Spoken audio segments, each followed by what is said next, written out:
are all on Bills time. You are 10 days away from Super Bowl 59. Appreciate everybody coming aboard. Thank you guys again. What a great time, man. I mean, it's the bye week of the Super Bowl here, and now the content is just absolutely flowing in. Hey, I appreciate each and every single one of you guys for coming aboard with us. Thank you very much. You could go anywhere across the platforms, everywhere you can go. TV, radio, what have you, and many of you choose to come here. We so appreciate it. Please hit the like button. All super chats go to the top. We've got some breaking news here a little bit. We've got some more insight about the offensive coordinator, potentially, if Kellen Moore takes that New Orleans Saints job.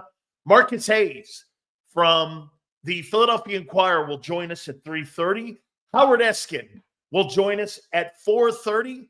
We'll get his thoughts, and also, too, Xander will pop in at around 5 o'clock. So we got a full show for you again. Do me a favor, hit that like button. The next 4 hours are going to be powered by our great friends at BetUS. Please do me a favor, hit that like button, and we start the program off with Big Sills, as we always do. Okay, here are the three names. Here are the three names that we're now getting. And it's looking like these three guys will be the top three candidates to be the offensive coordinator of the Philadelphia Eagles if Kellen Moore does indeed. Now, again, do I think he's getting that job on January 30th? I do. NFL changes day to day, hour to hour sometimes, so things can change. But as of right now, as we go on the air here, January 30th, I do believe that Kellen Moore is getting that New Orleans Saints job. Now, the big issue for the Saints is going to be they're in salary cap hell. Also, they got to figure out what to do with Derek Carr. Derek Carr is guaranteed this year $10 million, okay? Now, past March, there's an additional $30 guaranteed if he's on the roster past March. And if you don't want to do that, post June 1, you'll be alleviated, or you'll not have to have that $30 million on the salary cap if you so choose to move off of him. Okay, then you're going to be hit with the $10 million that's guaranteed right now heading into the 2025 season. So if you're Kellen Moore, you're looking at that. You're kind of a headless horseman heading into that franchise if you are going to be the head coach, because you don't know who the quarterback is going to be. Is that really a gig you want to jump into? I would think that if you're Kellen Moore, you got to be careful here because, again, I get it. 32 jobs on the planet like this. There's very few of these gigs.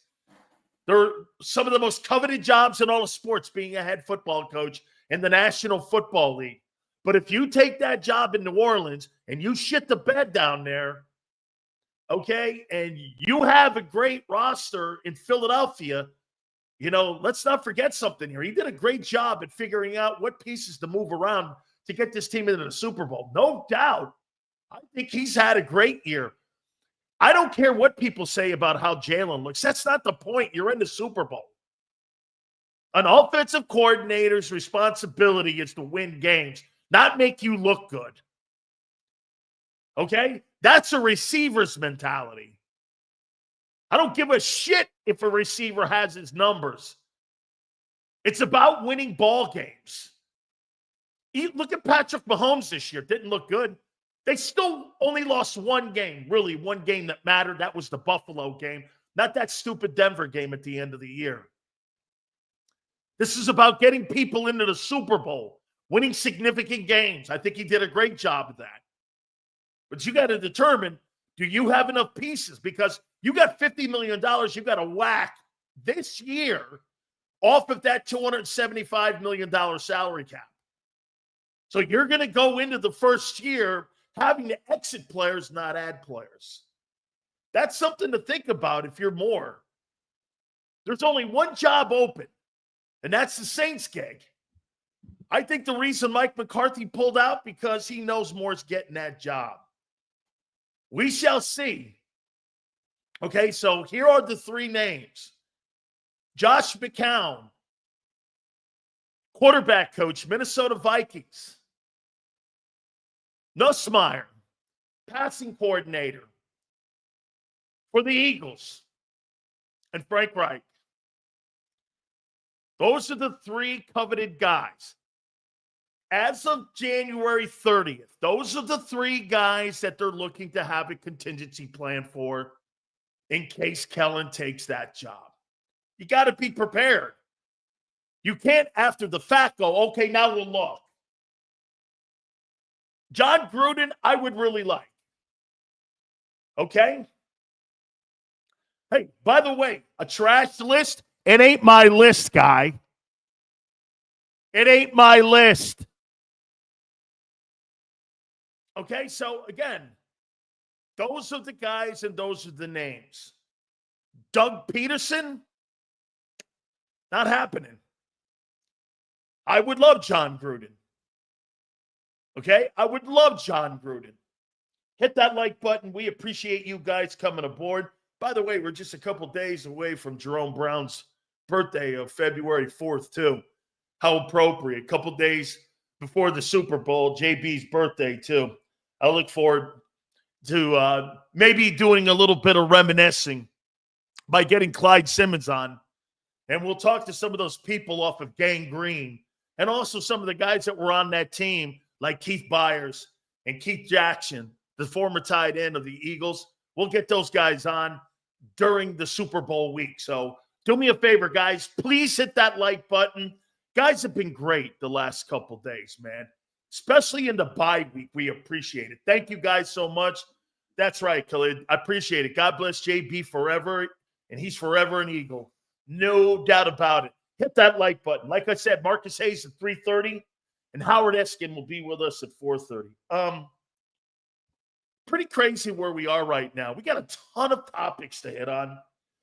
Full show for you today, too, man. So a lot of stuff we're going to have to get to here. Mahomes going for 3 in a row at the age of 29. He turned 29 in September. It's absolutely incredible. 4th Super Bowl he's going for. That would put him in a conversation with only Joe Montana, Tom Brady. There'd be only 3 of these guys, Terry Bradshaw, excuse me. Forgive me here. Terry Bradshaw also with 4 Super Bowls. What an accomplishment. I want to show you something here with Andy Reid, too. I didn't realize Andy Reid has been in Kansas City. He's been in Kansas City 12 years now. 12 years. 11 playoffs. 9 division titles. 5 conference championships. 3 Super Bowls. It's incredible on what Andy Reid has accomplished since he's been in Kansas City. Let's not forget something. He did win a division title with Alex Smith, too, prior to Mahomes taking over. It's been absolutely incredible on what Andy Reid has done in KC. Sills applied for the OC gig.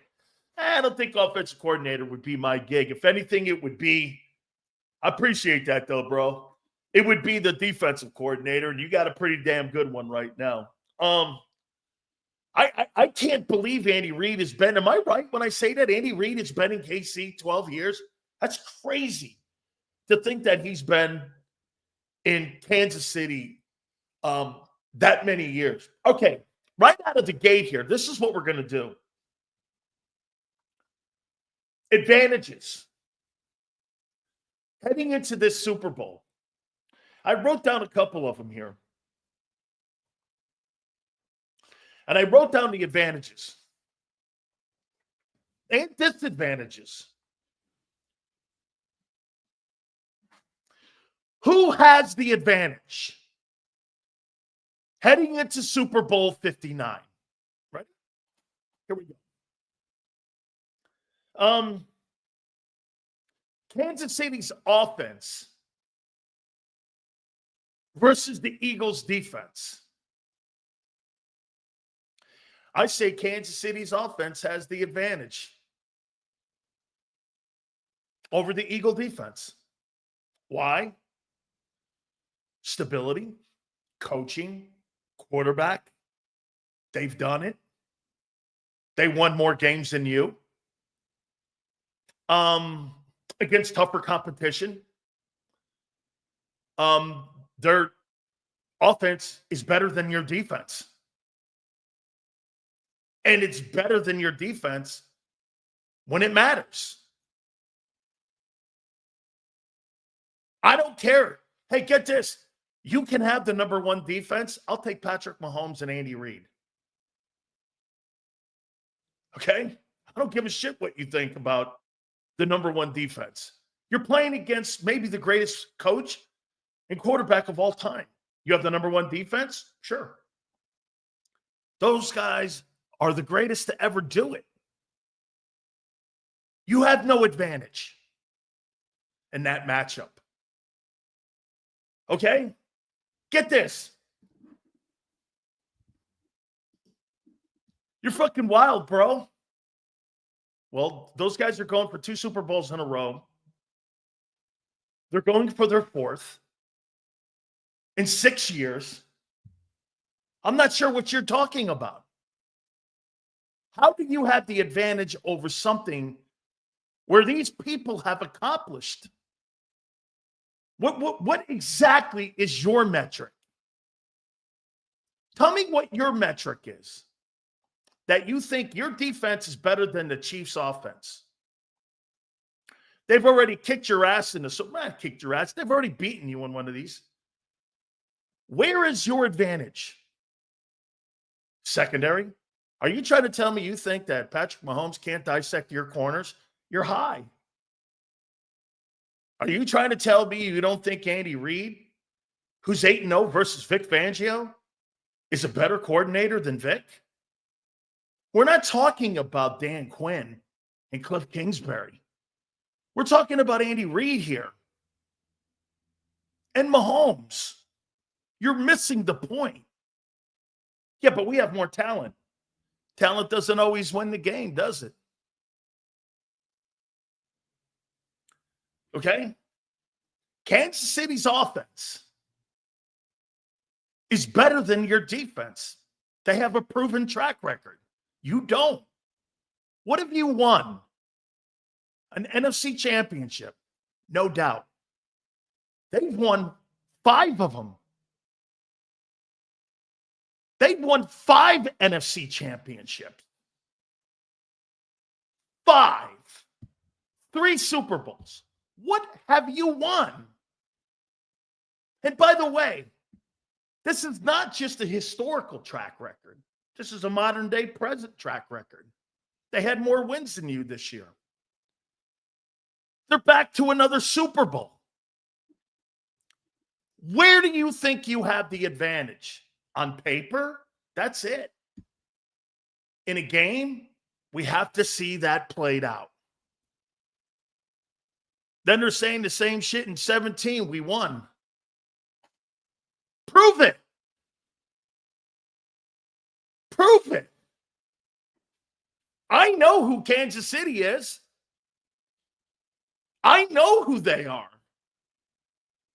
I'm trying to see if the Eagles can validate who they are. Dude, I don't get how you don't give the Chiefs should be favored. Why? Because the Chiefs have been in this moment for 4 years. You haven't. I mean, you don't have the advantage on defense. Not in the light, you don't have the coaching and the quarterback, the system, a quarterback who throws the ball around the entire yard, no matter whose name's on the back of the jersey. I completely disagree with you. When you say you're better than the Chiefs on offense, fucking absolutely ignorant. Okay? Hit the like button here. Now, Eagles offense versus the Chiefs defense. Barkley, Hurts, the wide receivers, and the O-line. I'm going Eagles here. I think the Eagles have the advantage on offense over the Chiefs' defense. I particularly don't think it's close. I'm not suggesting to you in any way that the Chiefs' defense is not a good one. It is. But you're going to have to convince me. Okay, Sills, how do you stop the Eagles? I don't think they can. I don't think they can. Prince, appreciate it. I don't think they can. Okay? I mean, you're going to have, remember what I just got through saying about the Chiefs? You're going to have to prove to me you can stop Patrick Mahomes. You're going to have to prove it. Kansas City's going to have to prove to me that they can stop Barkley and that offensive line. And Hurts being involved in the run game. You're going to have to prove that to me. I don't believe it. As good as Chris Jones is, as good as McDuffie is, as good as all those players are, I do not believe it. I just do not. Okay? I do not believe it. So again, this is going to be one of the only Eagle shows that you ever hear where honesty spoken here. You have to prove to us and to me you can stop Mahomes and Reed. I don't believe he can. Because no one's done it in the last 6 years. I don't believe anyone can stop your offense. I happen to think that this Philadelphia O-line is historical with a back who's having a historical year and has played exceptional.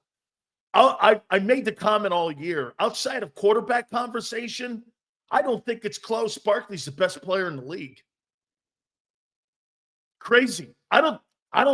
You take all the quarterbacks and you can take all your wideouts. You can have all your defensive impact players. Barkley had the best year of any player in the league this year. Okay? I don't think Kansas City can stop you. Okay? I just don't. Get this. I as players, Derrick Henry's better than Saquon. Had a better career. By far, a better career. Resume speaks to it. Saquon Barkley's had a historical year. He's not had a better career. They've been in the league just about almost the same amount of time. I think Derrick's been in 3 more years. It's not close. Really? All you got to do is look the resumes up. Then you'll fucking get a clue in it. Right. Barkley's had 1 sensational year. Henry's had 5. Right. Okay. By the way, don't forget, Derrick Henry went over $2,000 too. He's the only player in NFL history to have 4 years over 1,500 yards. Yeah, okay. Barkley's had a better career.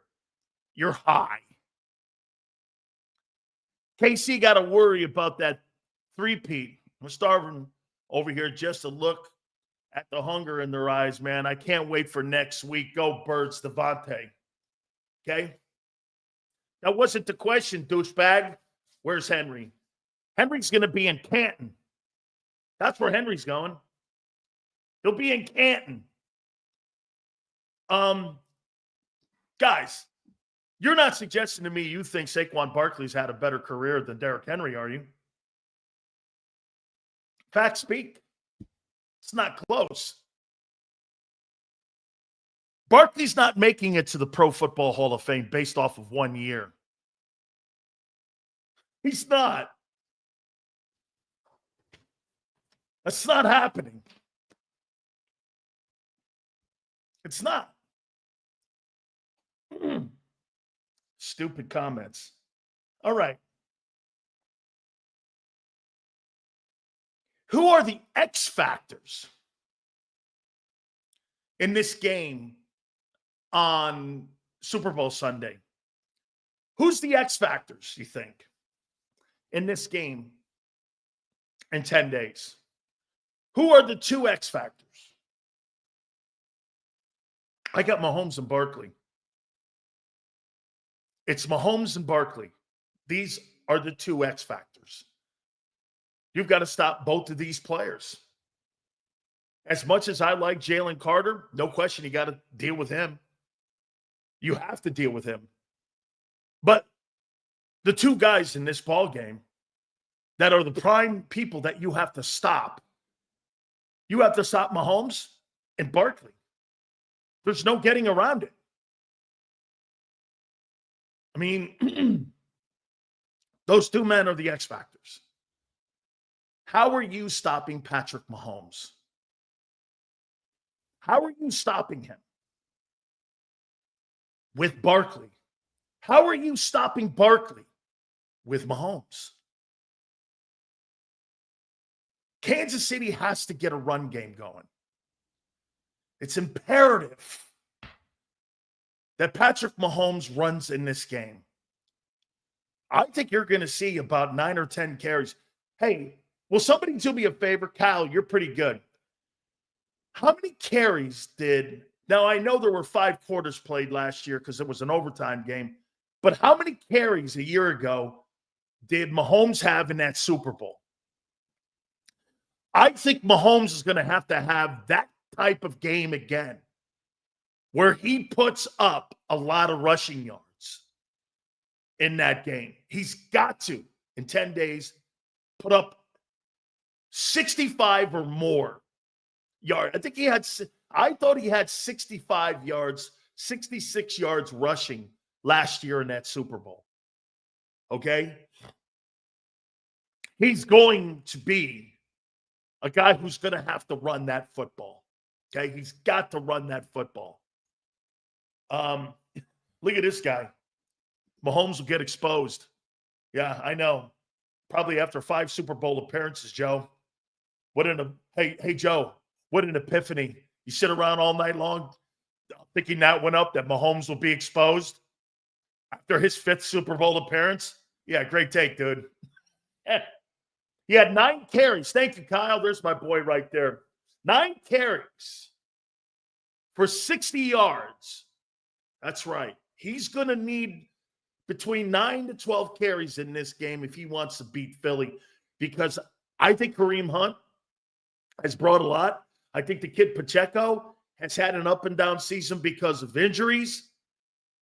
I absolutely. And by the way, I heard John McMullen talking about the bullshit conversation about the refs.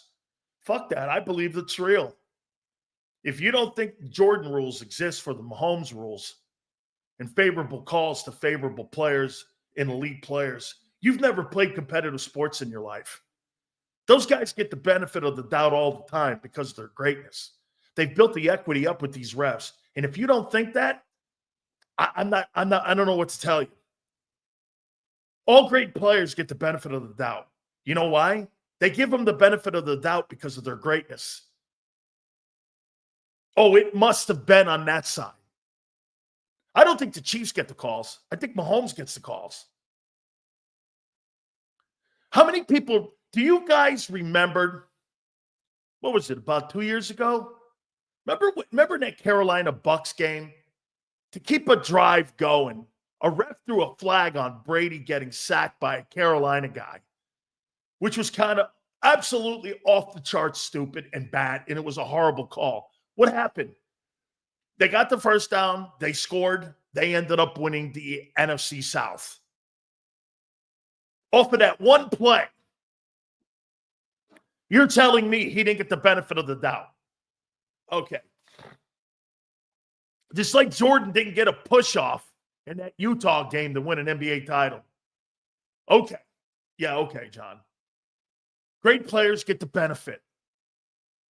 They always get the benefit, no matter what. Are you trying to tell me that a great player like Bonds doesn't get the benefit of the strike zone? You can name your sport. And a guy's, You don't think Greg Maddux got the benefit of the strike zone? Or Curt Schilling got the benefit of a strike zone when he was in Philly? Come on, man.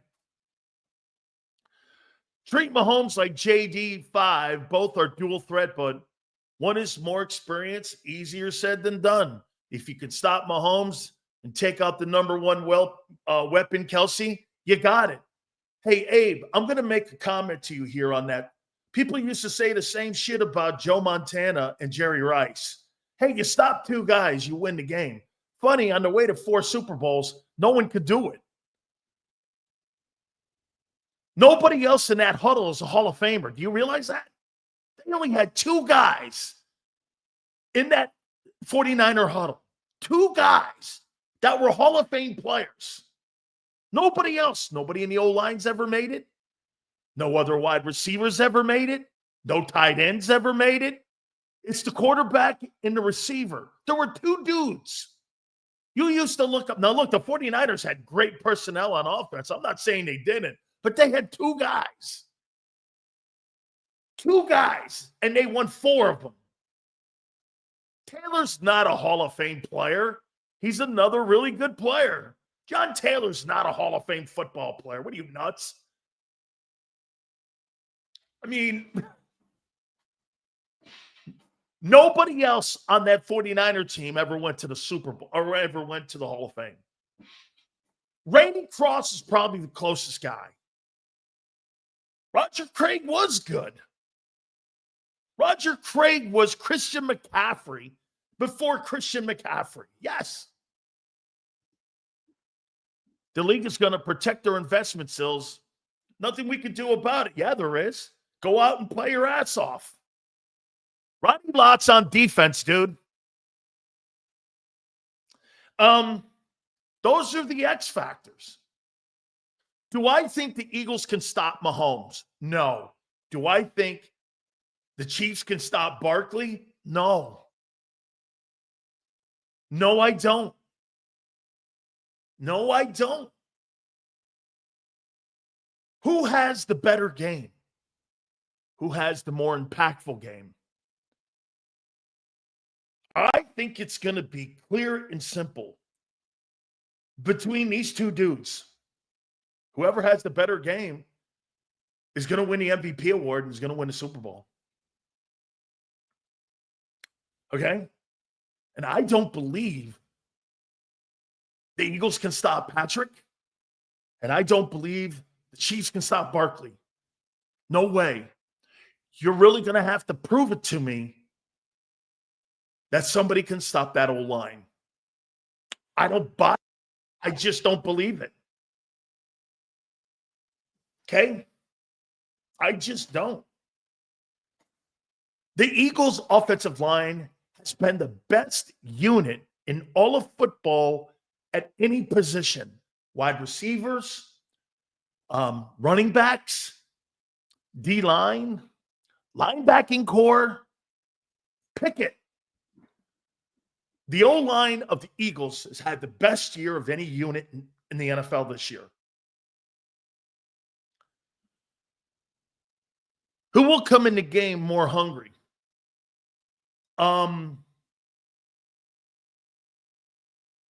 KC. They're just not playing the Eagles. They're playing the history. You're playing for history. Is that a factor? No. Hungry? If you're not hungry for this game on both sides of the football, you shouldn't be in this game. This is what you dream your whole life for. You dream your entire life for this. Hungry? History? None of that matters. It's 60 minutes of football. Kansas City's playing for a place in history. The Dolphin teams couldn't do it. The Cowboy teams couldn't do it. The Great Patriot Dynasty couldn't do it. The Lombardi dynasty of the Packers couldn't do it. This would be the first team in NFL history, went 3 in a row, if they do it. I mean, they're playing against other things, not just the Eagles. The Eagles, you know what they're playing for? Validation, as I said yesterday. Validating all the wins. Because right now, it's not been validated. You need champion. To be considered a dynasty, you have to win. And I'm not just talking about regular season games. You got to win championships. Jalen Hurts has one championship in 9 years. You know what that is? It is a secondary championship. Actually, there's 2 secondary championships he owns. He owns 2 NFC titles and an SEC title. Okay? Nothing to sneeze at. Absolutely nothing to sneeze at. Mahomes has won 3 Super Bowls, 5 conference titles. This guy's playing for his place next to Brady. It's like the LeBron Jordan talk. It's a different conversation. Patrick Mahomes is not playing against Jalen Hurts. He's playing against Tom Brady.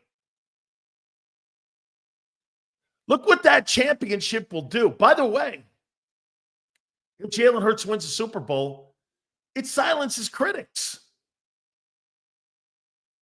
If he falls short again, now he knows what it's like playing in the AFC with Lamar Jackson and Josh Allen. Beating Mahomes in a Super Bowl is like Brady beating Mahomes in a Super Bowl. Okay? This is reality. You go 0-2 versus Mahomes. Now you know what it feels like to beat Josh Allen. Now you know what it's like to be Lamar Jackson. That hungry thing is stupid. When you're at this level and you're playing in something like that, fucking who's hungrier than the other team and who's this and that's stupid shit.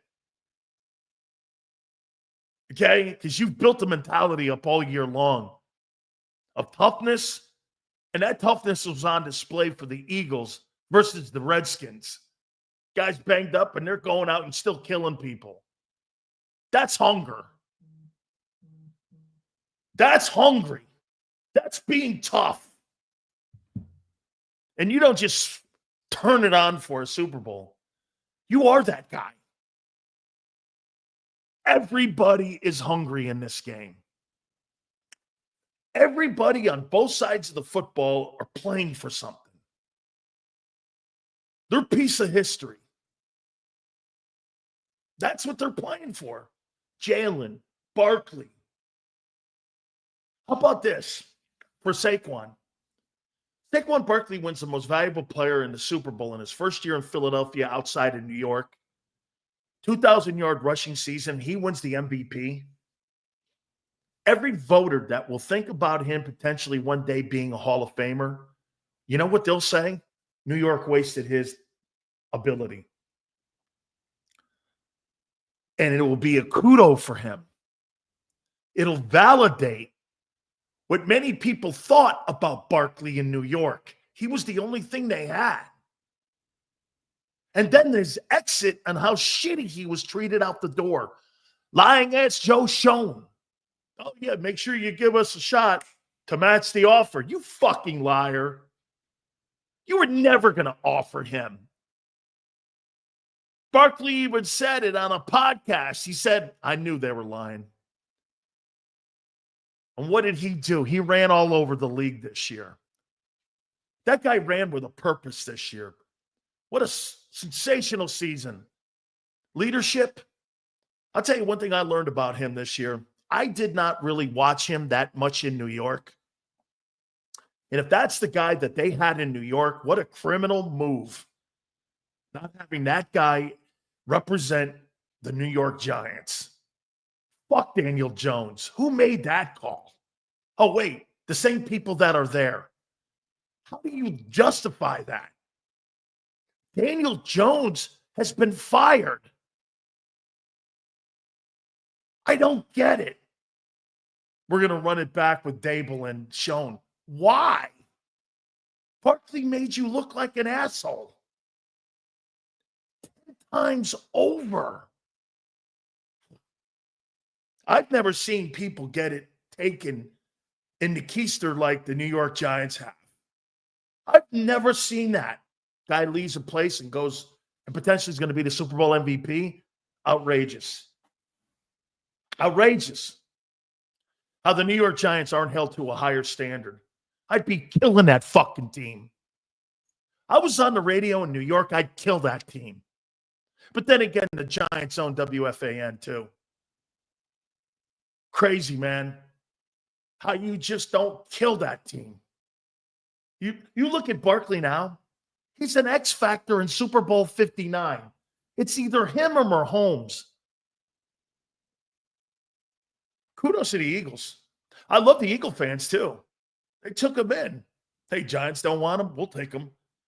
You know, I think a lot of Eagle fans kind of knew him. Maybe I didn't know because you watched him at Penn State.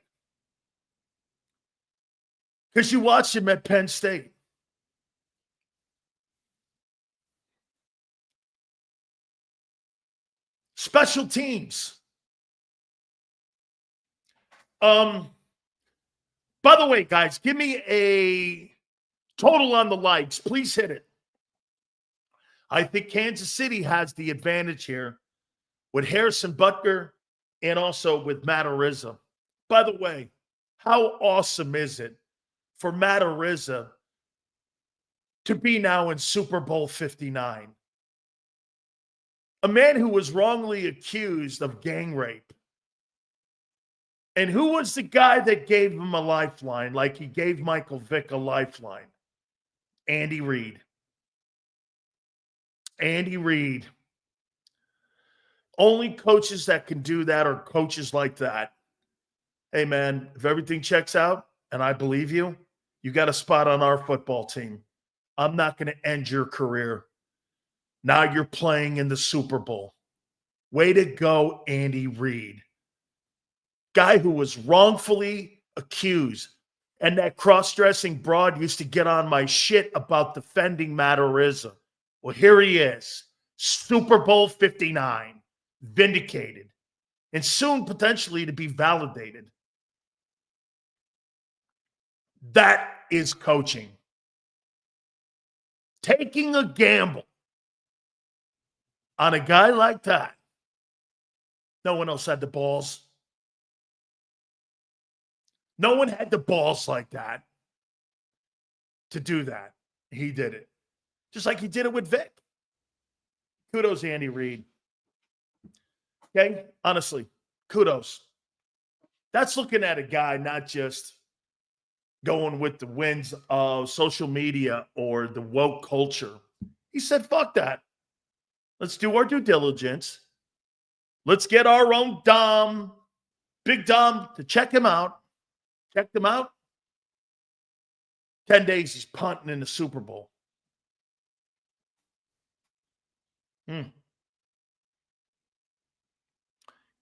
Chiefs have the advantage in special teams.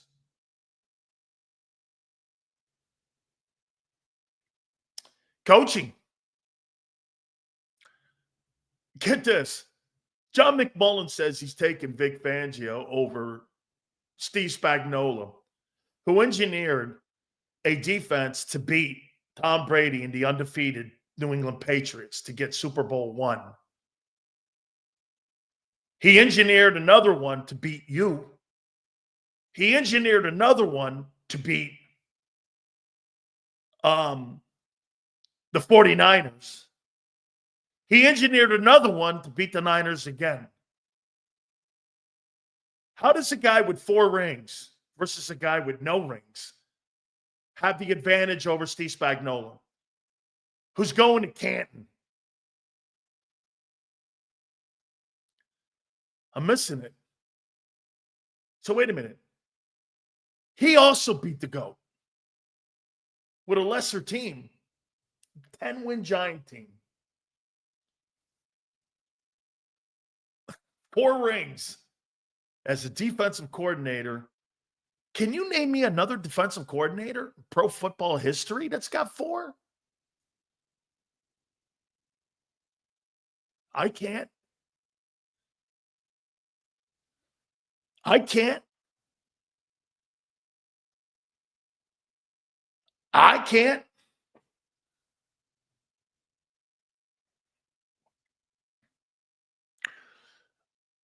Here's a word you guys like to throw around. The word's intangible. Who has the intangibles in this game? All supers go to the top like Anthony here. Super Bowl comes down to one play. Probably. Last time, if Hurts didn't fumble, could have won. All it takes is one play. Someone on D has to make that one play. Brandon Graham at 17, I was just going to say, someone has to make that one play. A strip sack. Cause fumble. Taylor in the back of the end zone. Kyrie Irvin. Or not Kyrie Irvin. What's it? David Tyree. With his hand with the Velcro on his helmet. When Eli threw the ball up. Right? Swan back in the day with Bradshaw in the Orange Bowl. I mean, the Butler interception. I love that. Right down there on the goal line. Hand it to Marshawn Lynch. And Pete Carroll's got 2 rings. One play. One play will determine this game. Love the show, Sills. Tune in every day. That's awesome, B-Mac. Thank you, brother. Just feels like it's our year. Hey, I think there's a better vibe going into this Super Bowl than there was in 22. Okay? Hope to see a great Super Bowl between 2 great teams. Fly, Eagles, fly. B-Mac, I think you got more heading into this. So, intangibles. Who do you think has the intangibles heading into this game? You guys talk about Jalen Hurts' intangibles all the time. Sills, what do you think about Brandon Graham coming back? If he can add some depth, that's great, but I'm not taking reps away from Nolan Smith. I have no interest in that. It's January 30th. If he happens to play, great. If he doesn't, I don't really care. I think it's a non-factor. I think it's a sentimental thing. He's missed a ton of football. You think he's in shape? I don't know. Maybe. Okay. I personally, I think it's more of a ceremonial thing. Just keep giving Nolan Smith. Nolan Smith is getting better and better and better and better. I don't want to take his reps and practice away from him. Why would you want to? Why would you want to have Brandon Graham parachute in because it's a ceremonial move by the Eagles to put him on there to take snaps in the practice next week in Super Bowl practice week? Why would you want to do that? I don't. And I agree. I see somebody in here. Nolan, he's ramping up. Why would you want to ramp him down with less reps? Does that make even coaching sense? So I'm really hoping the Eagles do all they could do to win Super Bowl 59. Sills, just pray for me. I'm having surgery tomorrow. Thanks for your honest opinions. Blaine, man, hope that thing comes out good for you, man. I hope you're all better when you come out of that. And thanks for being here, brother. Please hit the like button. Tell me who has the intangibles in this game. What do you think? I'm not putting BG at DT. Dude, if he happens to be in shape, great. If he doesn't, I'm not playing him. So get this. So he's going to take Huff's spot, and he hasn't played in, 3 months, 4 months? Come on, man. Stop with this. Hey, by the way, I don't give a shit about ceremonial fucking guys on the roster. You should be caring about winning a game, making something look good or feel good. I don't care about that. Nolan Smith is having a really great second half of the season. Okay, I mean, Philly does. What does Philly having to care about Brandon Graham have anything to do with the Super Bowl? He'll get a ring. He'll get a share. Give a shit about stuff like that. If it's at the detriment to my team and reps, I'm not doing that shit. That's not what I'm doing. You want to bench Huff? We gave $15 million to? Sure. I'm asking, who has the intangibles? So you want to take reps away from Jalix Hunt and Nolan Smith and Bryce Huff so BG can what? Play a couple snaps in the Super Bowl? Sure. If that is how you like to do things, have at it. It's okay. Sure, I guess.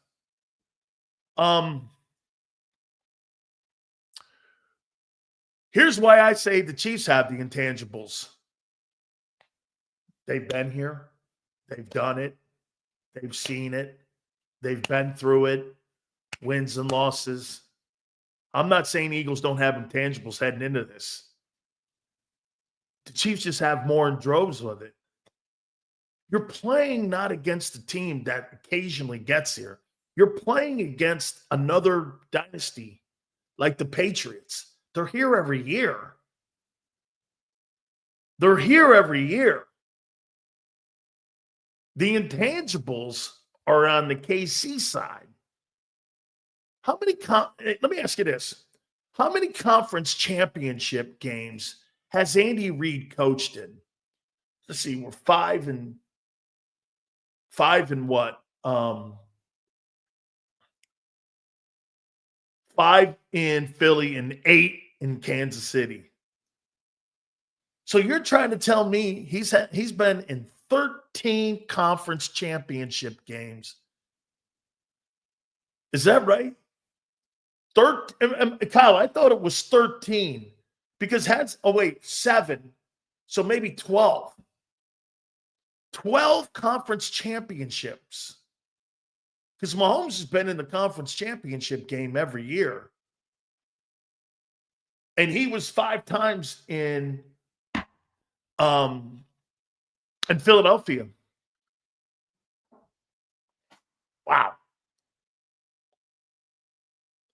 That's a lot of intangibles. Okay? So you're acting like the Eagles are rookies at this. They've been here before, too. I'm not saying you haven't. You haven't been here as much as they have. You haven't. That's the point I'm making. Okay? Kansas City's got 50 times more experience than you. Coaching and players. So they have the intangibles. They know what to look for. They know what not to panic. They know down 10 not to worry. I'm not saying you, by the way, you're making it sound like I'm saying that you have none of that. You do, just not at the level of KC. This is like playing Brady. You want to hear something crazy? I saw a stat. Like in the last 27 Super Bowls. You want to hear something sick? 13 of those wins have gone to 2 quarterbacks. 13 of like the 26 or 27 Super Bowls have gone to 2 quarterbacks. Brady and Mahomes have the Super Bowls. Okay? Guys, Brady Graham in the Super Bowl, it's a non-factor to me. I don't care. That's not going to determine the game. It's going to be Barkley or Mahomes. And then the players around those guys. The O-line and Barkley. I'll go back and say it one more time. I do not believe you can stop Patrick Mahomes. Kansas City has the advantage on offense over your defense. Why? Because they've done it and are doing it. You have the advantage over their defense. I don't believe they can stop you. And I think, get this. Get this. What's so ridiculous to say about a fucking football team that lost one game this year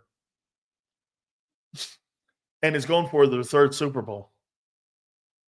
When you played lesser opponents, especially in the playoffs, than what they've played. Help me out on this. And like I said, I don't believe they can stop your offense. I just don't. We just going to keep doing what we do. Run the ball. Absolutely. Feed Barkley. Make 0 turnovers. And try and make them turn the ball over. That's right. Turnovers are going to be a factor without a doubt, like they were in Super Bowl 20 or Super Bowl 57. Absolutely. No question, man. Dude, every single play will matter because this game will be close. This game will be close. You know why? You're right. You have the better roster. Not suggesting you don't. Hey, by the way, when I say this, I don't believe your defense can stop Kansas City.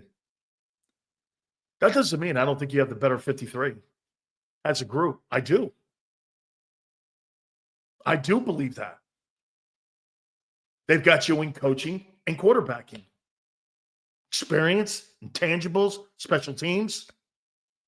I think they have all that. Okay, I mean, I'm not, guys, I hope you're hearing me. Kansas City can't stop your offense. I don't know how they're going to do it. I say it every week. You're going to have to show me that you're going to be people that put on the big boy pants and beat up the Eagle O-line. No way. No way.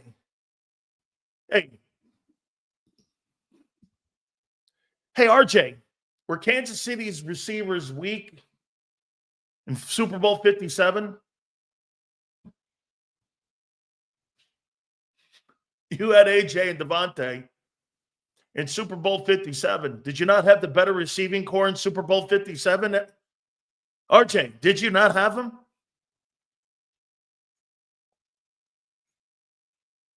RJ, did you not have the better receivers in Super Bowl 57? Oh, they're better now. Really? They haven't had better years. How are they better? Where did you see better this year? Where did you see that? Where did you see better? Where have you seen it? Both guys had career Eagle years under their standard. They had better years? Where?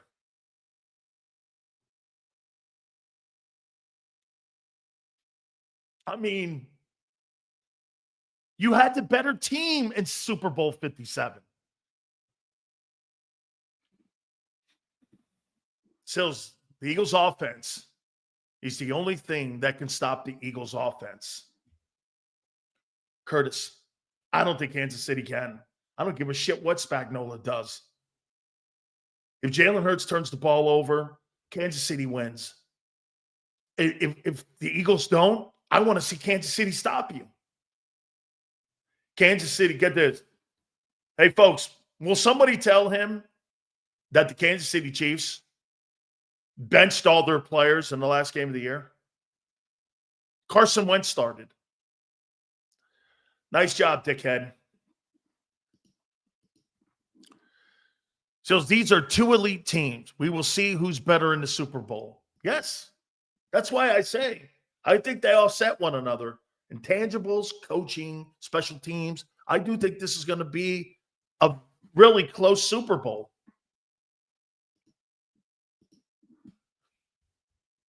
They know they can't stop the run game, but how they have the quarterback to outscore us game will be won on defense. Carter, Bond, Nolan, Q, DeJean, everyone on deck. Anthony, so you're telling me, Anthony, they know they can't stop the run game, but no, they have the quarterback to outscore us. Game will be won on defense. Possibly. I'm going to make a point to you too here, Anthony. This is a big game for your defense. That's a big game. It's the game. Your defense is a number one ranked defense in the NFL. You imagine if they stop one of the all-time greatest players in the history of the National Football League? Can you? Incredible. All the drama that's here in this.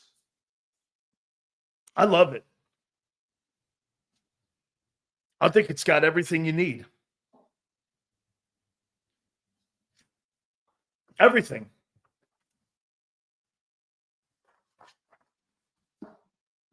I love that. By the way, I hope you took away. Thanks for all the supers. I hope you took away that I don't think the defenses can, I don't think your defense can stop Patrick Mahomes and Andy Reid. And I don't believe Steve Spagnuolo can stop that offense. I want to see it. I have great respect for Spagnuolo. Great respect for him. Okay? Loki goes watching. Hey, Loki, all I know is this about your take. I haven't seen really anybody in the last 6 years stop Kansas City in a Super Bowl except Tom Brady. Have you?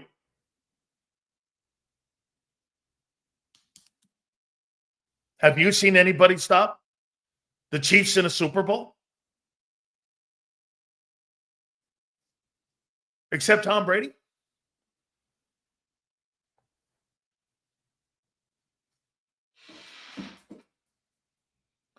Somebody just pointed something out here. Does Tom Brady play defense?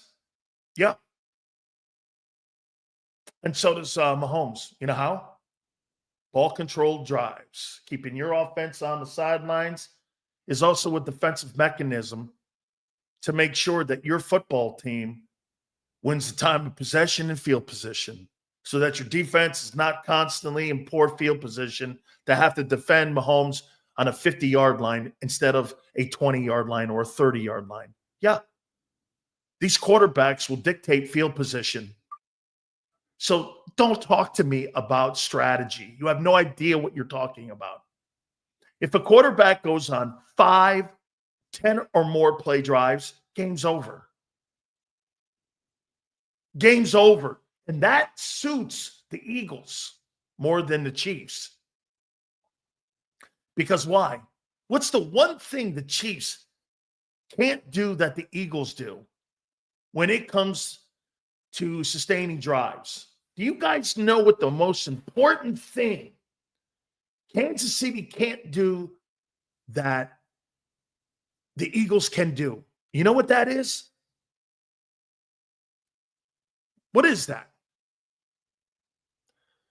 Spin pattern, time of possession. Correct. Here's the time of possession. Okay? How many times do you think in a 10-play drive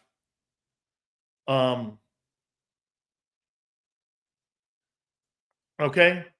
Marcus, should I have received a link to use for my appearance? Okay, he's got it. I think he's got it, Xander. Okay.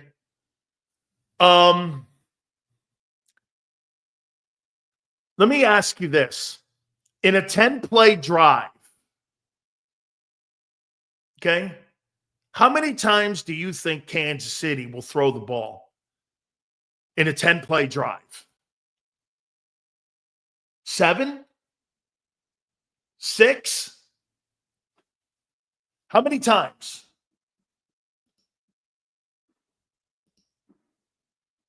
How many times do you think 8-4. Okay. Great, guys. I appreciate you going on. What happens with incomplete passes? The clock stops. How many times do you think the Eagles are going to throw a ball in a 10-play drive? 3, 4 tops? Their clock's not stopping. They're winning time of possession, and they're eating up field position. It's impossible to get series off the Eagles because the ball doesn't hit the ground to stop the clock. By the time Kansas City gets the ball with Philly, they got 6 minutes to get through the first quarter. If they get the ball, if I'm Philly, I want the ball first. You know why? I want to run that first quarter off the scoreboard. I want to run that ball. I want Kansas City to get the ball with 6 minutes in the first quarter. 10, 14 play drive. Okay? Kansas City's going to throw the ball at least 7 to 6 times in a 10-play drive. 3 of them will hit the ground. Clock stops. That helps me and Philly. In Philadelphia, that clock continues to run. It's like sand going through an hourglass. It's just, you look up, the first quarter's over. And you start to put Kansas City on their heels. That's the one huge advantage that the Eagles have, because I don't really believe Kansas City has a great run game. And that's why Mahomes is going to have to pull out the RPO. That's where you're going to beat him. If you beat him playing that style of ball, you're going to beat him. Unless they have a chance to put their foot on their throat. Tell Barkley, no home run, touchdown runs. I know I brought that up yesterday. You know the problem with the Eagle offense? They score too quick with him running the ball. You need to, eat that clock up, man. Time of possession and field position will be essential in this game on keeping Kansas City at bay. Okay? You can win this thing playing that way. Don't let Mahomes get it, the amount of touches that he needs. Like, dude, you don't want to see him with 12 drives because he'll win the game doing that. Casey's O-line injuries, Bucks D stop Mahomes in Super Bowl. Bucks Super Bowl. Yeah, I know. Who was the quarterback in that game? I forget. Sills, you just made my point. The Kansas City Mahomes is number one of all-timers, no doubt about it. But I think that the Eagles just have a generational offense, right? And Kansas City can't stop them. Richard, I don't think Kansas City's defense can stop them. I do not. I'm very confident in saying that. I mean, I think, hey, for the record, I don't think your defense in Philly's bad. I think it's really good. And I don't think Kansas City's defense is really bad. I think they're really good. I just think both these offenses are going to be impossible to stop. And, I know some of you are going to go, wait a minute, they don't really have it. Yes, they do. They have the most important positions, coordinator and quarterback. And they have the best center in football. You're sleeping on KC. Believe it or not, you are. Because here's why. You're making an opinion of what you think you're going to do. I'm telling you what they have done and are doing. How many games has Kansas City won in the playoffs in the last 3 years? What is it, 9 in a row? What is it? They played a conference title, so they played 2, right? Last year was 3, so that's 5. Year before that was 5. You're telling me they're like 10-0 in the playoffs in the last 3 years? Hail Mary situation to win it. Are you letting Hurts throw it or handing the ball off to Barkley for a home run? I'm going to give A.J. Brown every opportunity to get a jump ball down there in the end zone. Okay? I'm going to give A.J. Dude, jump ball, I'm going A.J. I'll take my chances with A.J. when it comes to jump passes. Guy's a freak show. Okay? I mean, Cam is a top 5 in his first year at center. Yeah, I know. Creed's number 1. And Ragnow and Detroit's 2. I got it. I picked him to go to the Pro Bowl this year. Not sure what you're talking about. I mean, not sure what you're saying. He's a better player in Kansas City. Cam's good. Cam's hurt. We'll find out more in 10 days. And if he's going.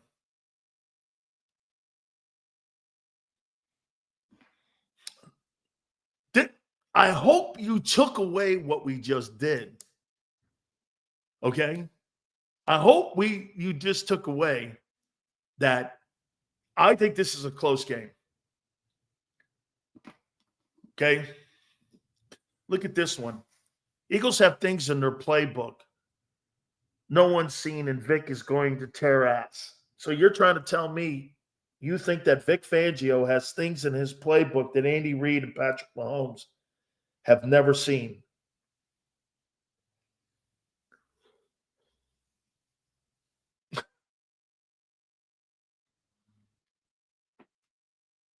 Okay.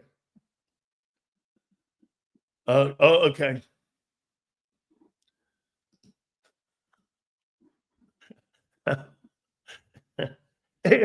Exotic. So Patrick Mahomes, Jessica's never seen exotic blitzes, and nor has Andy Reid. Right? There's nothing you can throw at these guys they haven't seen. Nothing. This is going to come down to execution. Vic Fangio has nothing, and nor does Andy have nothing that Vic hasn't seen. Okay? And Vic Fangio is going to blitz Patrick Mahomes. I'll take Mahomes all night long. You're going to blitz Mahomes. His receivers will hit their head on the goalpost.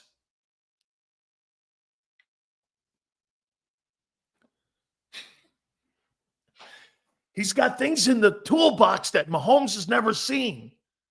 Really? Like what? I'd like to know. Like what?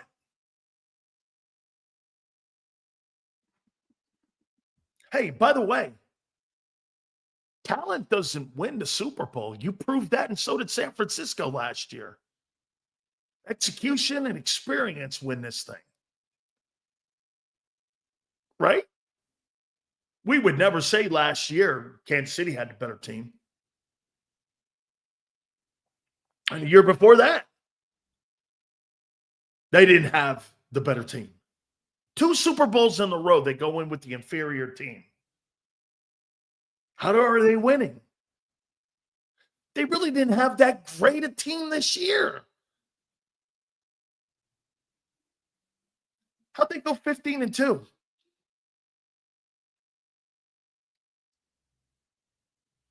No thousand. Hey, let me take one look at something here. And you tell me. So let me look at this. And let's put this in proper perspective. This is going to blow your mind. Kansas City went 15-2 this year, and they're fighting for, once again, a three-peat. Correct? Right? So Kansas City this year, let's see. Kansas City did not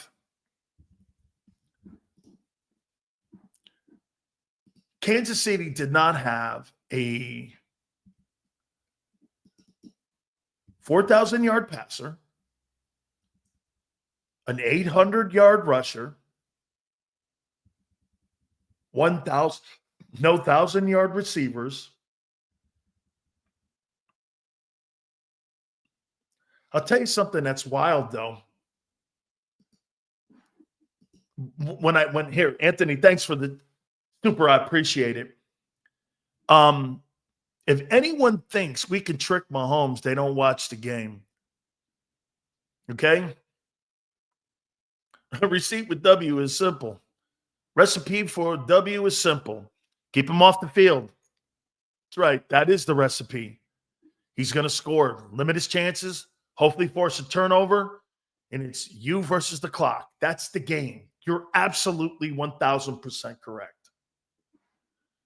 How many people believe that the Eagles have a better wide receiving core than Kansas City?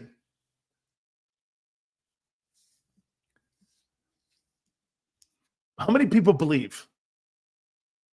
Okay, Pat says I do. Rob at Temple says I do. Everyone. Reggie says everyone. Marcus says yes. Chip says hell no. Absolutely. It's close. Darnell says I do. Okay. Can I make a point to you that I think Kansas City has a better group of receivers than you? They're just not as talented? Okay. So Kansas City has 1, 2, 3, 4, 5, 6, 7, 8 guys with 20 or more catches on their team. Now, one guy with 1,000 yards. But listen here. Travis has 823. Worthy has 638. These are all, okay numbers. Gray's got 437. Hopkins has got 437. Perrine, the running back, has 322. Let's see here. Watson has 289. Rashee Rice is 288. Juju Smith-Schuster has 231. So you got 1, 2, 3, 4, 5, 6, 7, 8, 9 guys with over 200 yards receiving and over 20 catches. Let's take a look at the Eagles and how they spread the ball around and what they do in a game. And you guys are telling me that you have a better wide receiving core, right? That you have a better wide receiving core than what Kansas City does. You got better talent. The quarterback utilizes his talent more than your quarterback. Those are facts. Here's your resume. Let's take a look at Philly and what you've done this year.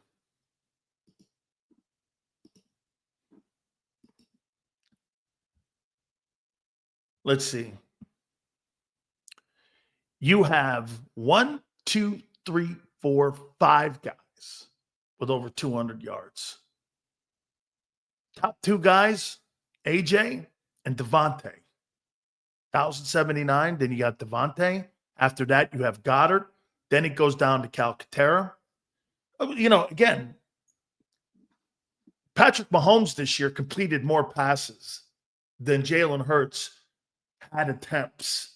So that number's going to be kind of jaded. But to the point of where I'm going with this is how you win time of possession on keeping that guy off the sideline. Run the fucking ball. If you run the ball, you're going to win the game because that guy has to throw in the run game. The Eagles don't. That's the key to this. The key is to keep the clock going. You don't want the ball hitting the ground if you're Philly on offense. You do not. I mean, I wrote the numbers down here. Here are the numbers. I mean, Patrick Mahomes shows you right here.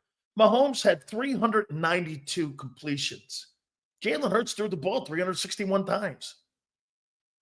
This guy had more completions than Hurts had attempts.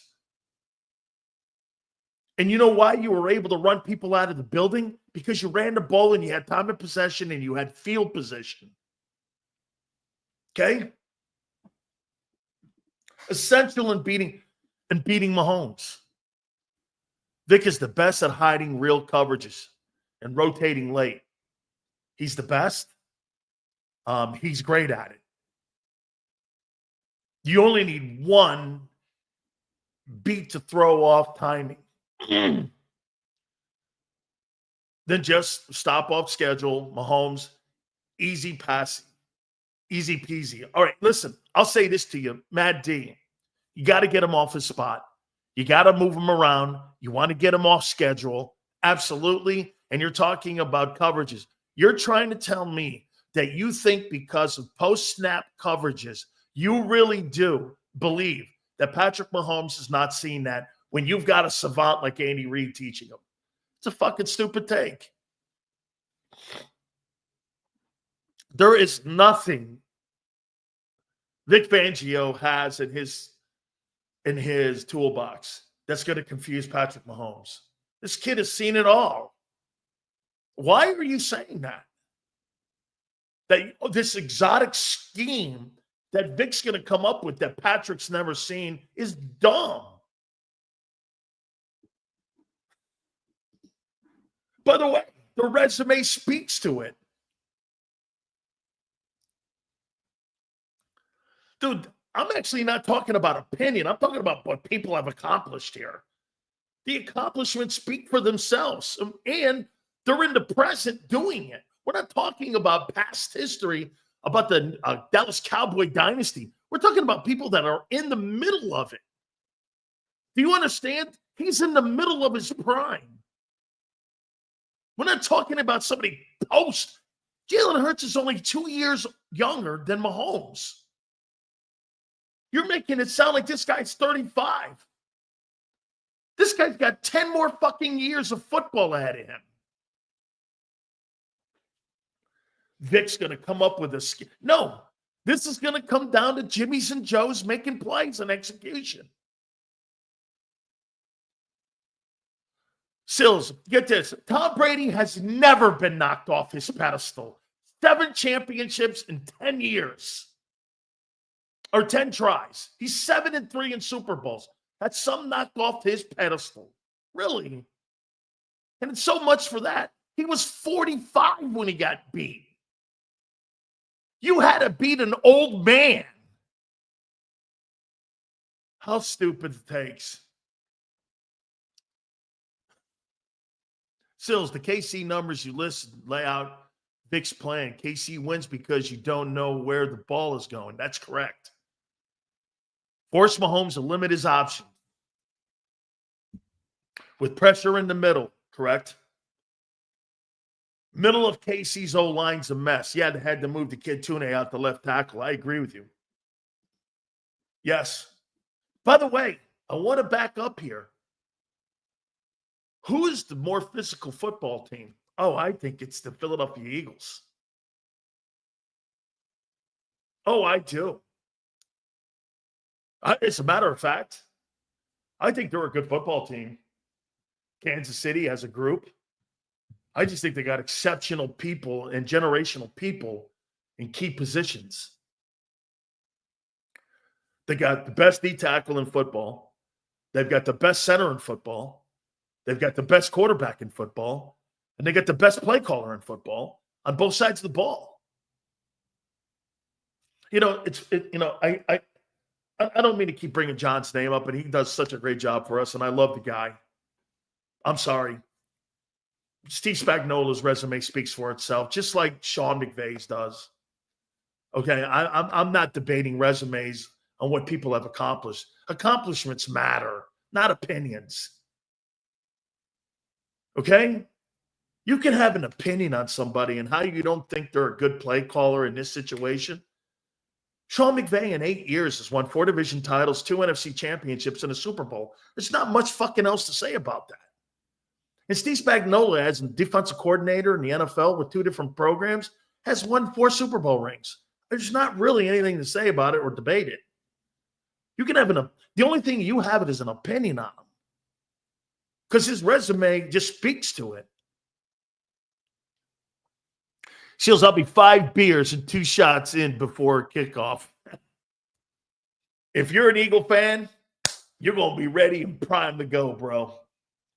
Yeah, look at this here, man. Barkley, 2005 rushing yards, 13 touchdowns. Kareem Hunt, 728 yards and 7 touchdowns. Clearly the advantage there. Wide receiver, it's not close. Kelsey has 823, 97 catches. AJ, down year because he was hurt, 97 catches, 1,079. Got the advantage there. Totally have the advantage there. What Mahomes does and how much winning he does is incredible. They don't have to spend money like the Eagles do. They don't have to have a $10 million, $12 million running back. They don't have to have $51 million wide receivers. You know, Dallas Goedert makes more money, I think, than Travis Kelce. Or he's the same.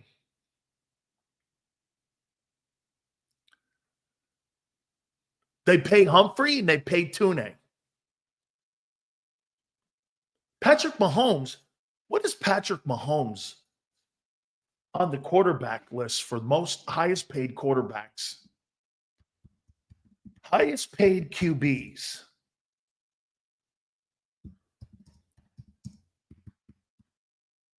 Where is he?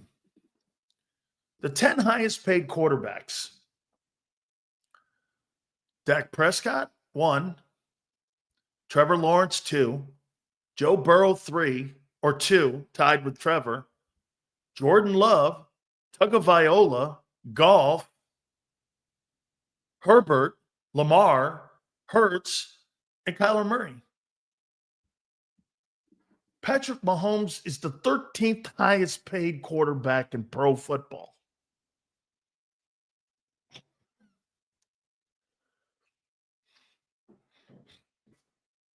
Marcus Hayes is going to join us in a couple minutes. From the Philadelphia Inquirer, then at 4:30, our friend Howard Eskin will join us. Think about that.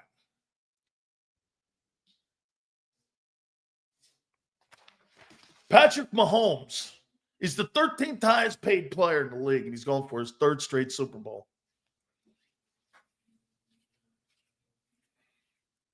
He's in every commercial. He's fine. It's not the point. That's not the point. I wish AJ had that same philosophy, Sue. Instead of crying about getting a contract extension with 2 years left on his deal. He saw what St. Brown got. He saw what Jefferson's got. God knows what Jamar Chase is going to end up getting. Mahomes was like, I'm good. 13th highest paid quarterback. He's the most accomplished quarterback in pro football.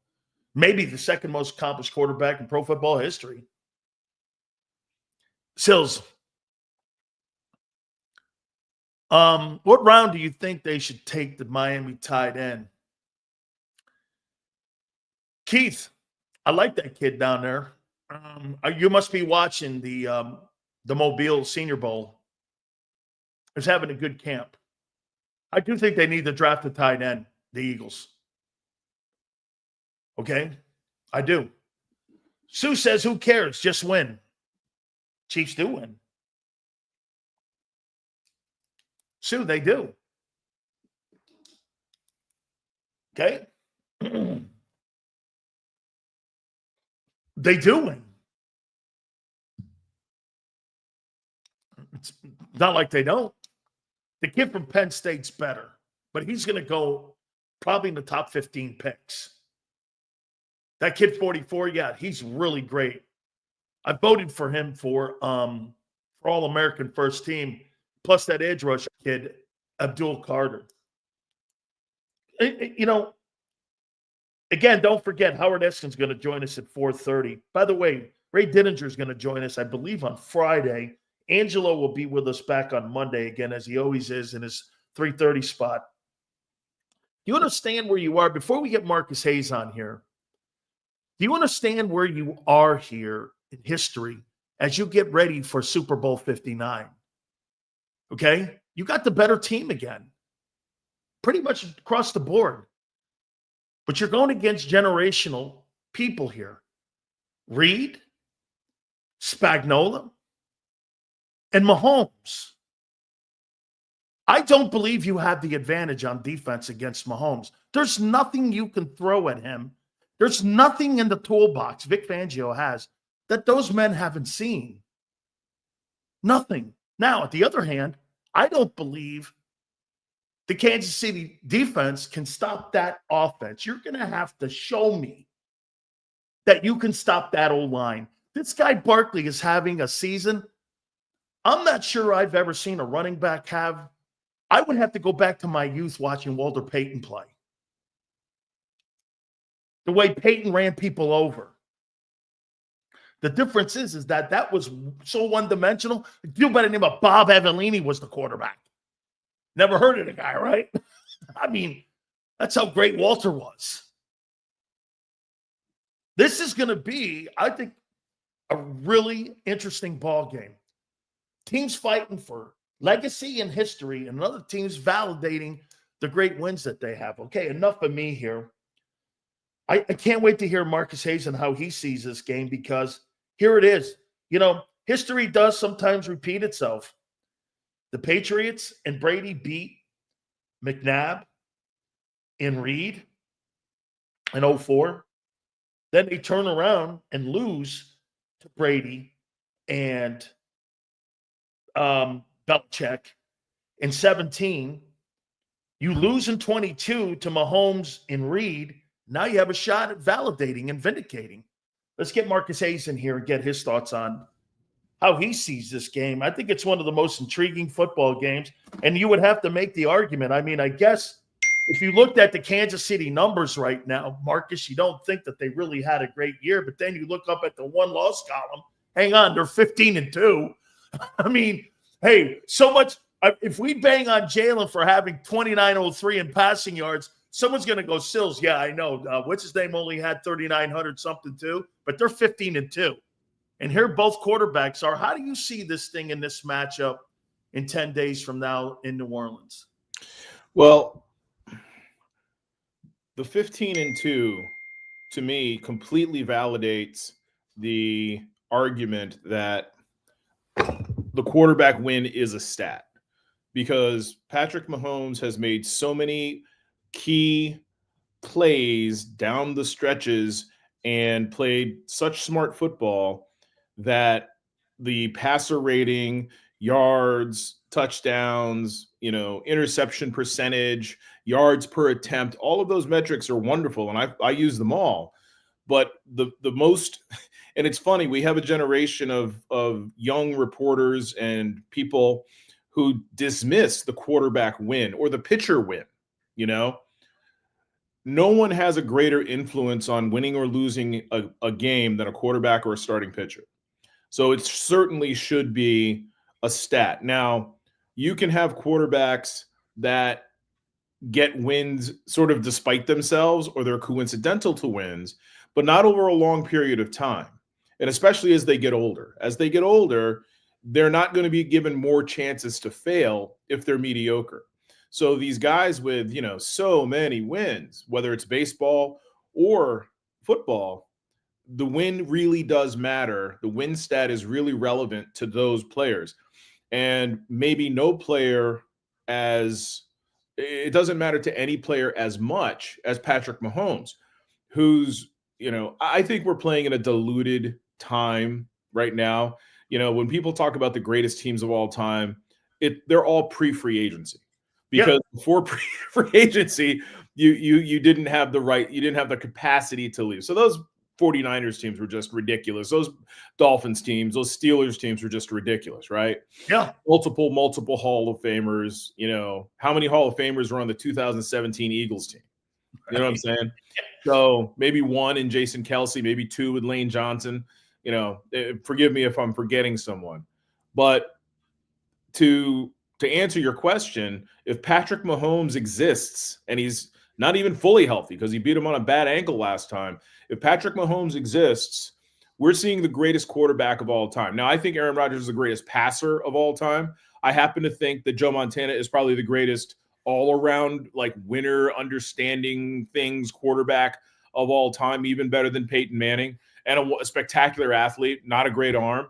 And, Tom Brady understood and evolved into the most prolific quarterback of all time. But Patrick Mahomes is the best. Like, he's just the best. He does crazy stuff. He's innovative. He throws off 7 different platforms. It's just so much fun to watch him. So, it's hard to bet against him, isn't it? Yeah, completely. I mean, every time I do, I'm like, there he is again. You're talking about he's in his 5th Super Bowl now. I believe only Elway and Brady match that number where they've been in 5 Super Bowl starts. I mean, it's been just remarkable. And I'll throw this, since you throw Montana out there, would you not agree that maybe Andy Reid and Patrick Mahomes are the greatest, head coach, play caller, quarterback combination in Super Bowl era history? I mean, no, I know Joe's got 4, so we're there, though. I think Walsh and Montana, like, because the rules have changed. Yep. And Patrick Mahomes, not only is he protected, he abuses the protection. Joe Montana wasn't protected, No. and neither were his receivers or his tight ends, And so, no, I think that and what they did with that West Coast offense, and I understand it was like a normal evolution of offense. It's not like Bill Walsh woke up one day and said, "Hey, I'm going to throw 8-yard passes forever." What they did was more innovative in a much more difficult era to win, though they did it with players they controlled more, Yeah. And honestly, like, what Brady and Belichick did over such a long period of time is just astonishing, and I think that football is worse right now than it was 15 years ago and 30 years ago. So, no, I don't think they should be considered the best duo of all time.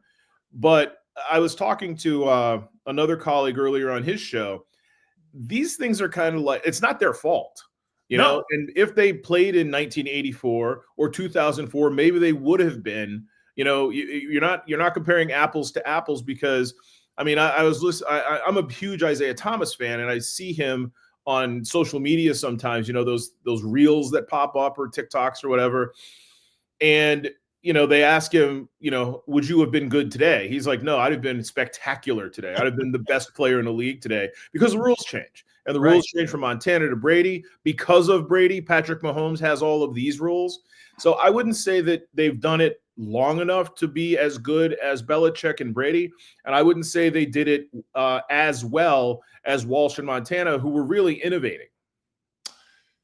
What's going to be different this time from Super Bowl 57 to Super Bowl 59 for the Eagles, facing pretty much Spagnuolo, Mahomes, Andy Reid again? In your eyes, what's going to be different in the outcome in this game versus in 57?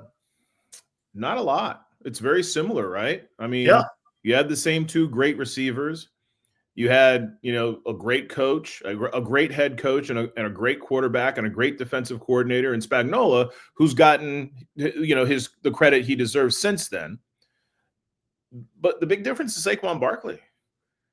I mean, I'm not a cheerleader, you know that. Yeah, completely. But one of the things I've been able to do, and I'll tell you a funny story where my biggest miss ever, but one of the things I've been able to do is appreciate greatness in the moment, right?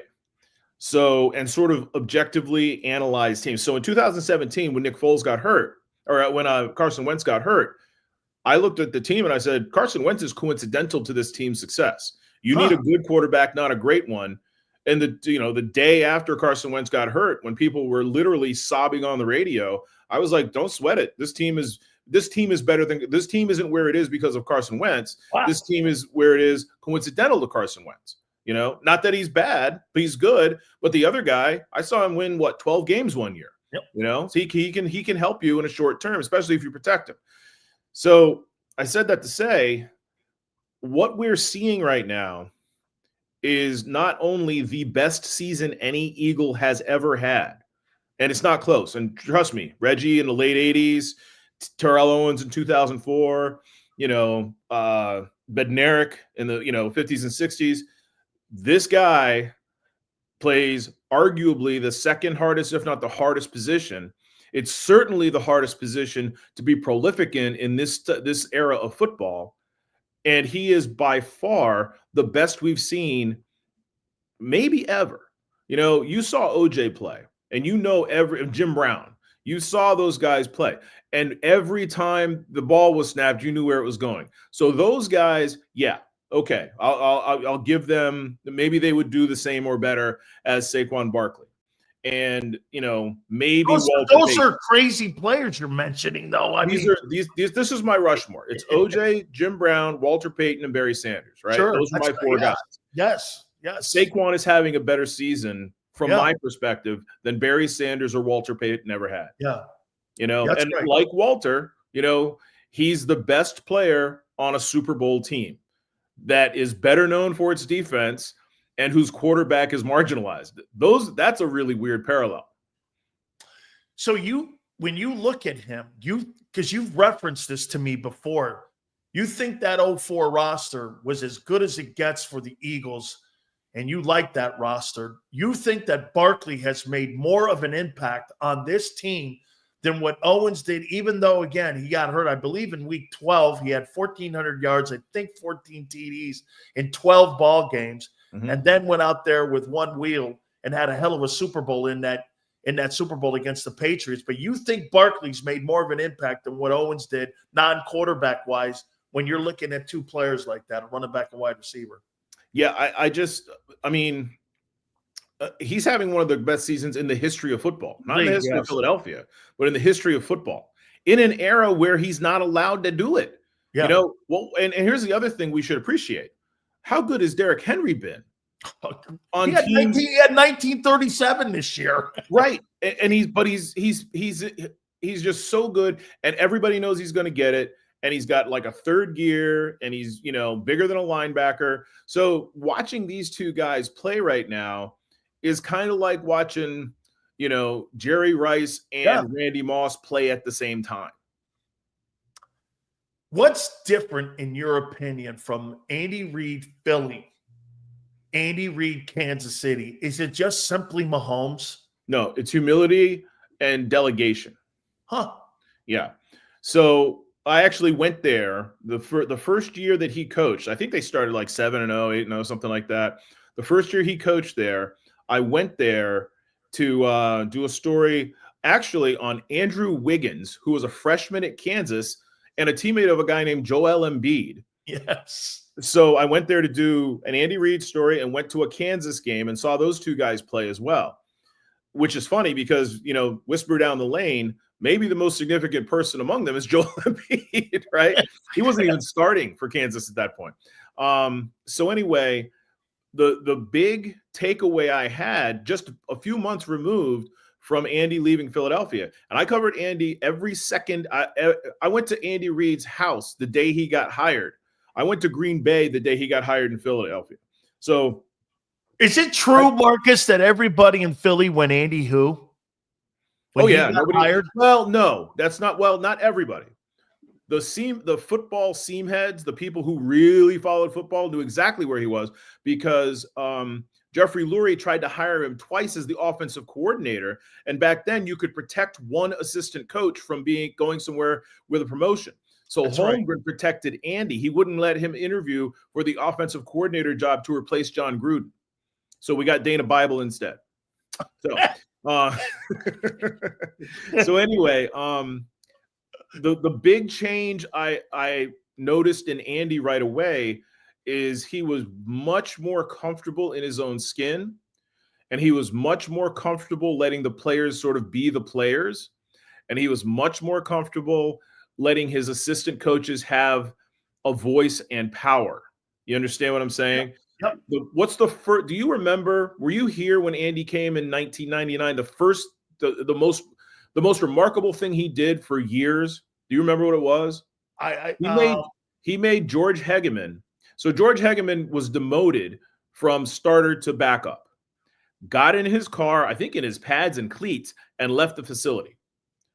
Came back later after he talked to his agent. Andy welcomed him back and made him push a blocking sled up and down the field for half an hour while everybody else watched.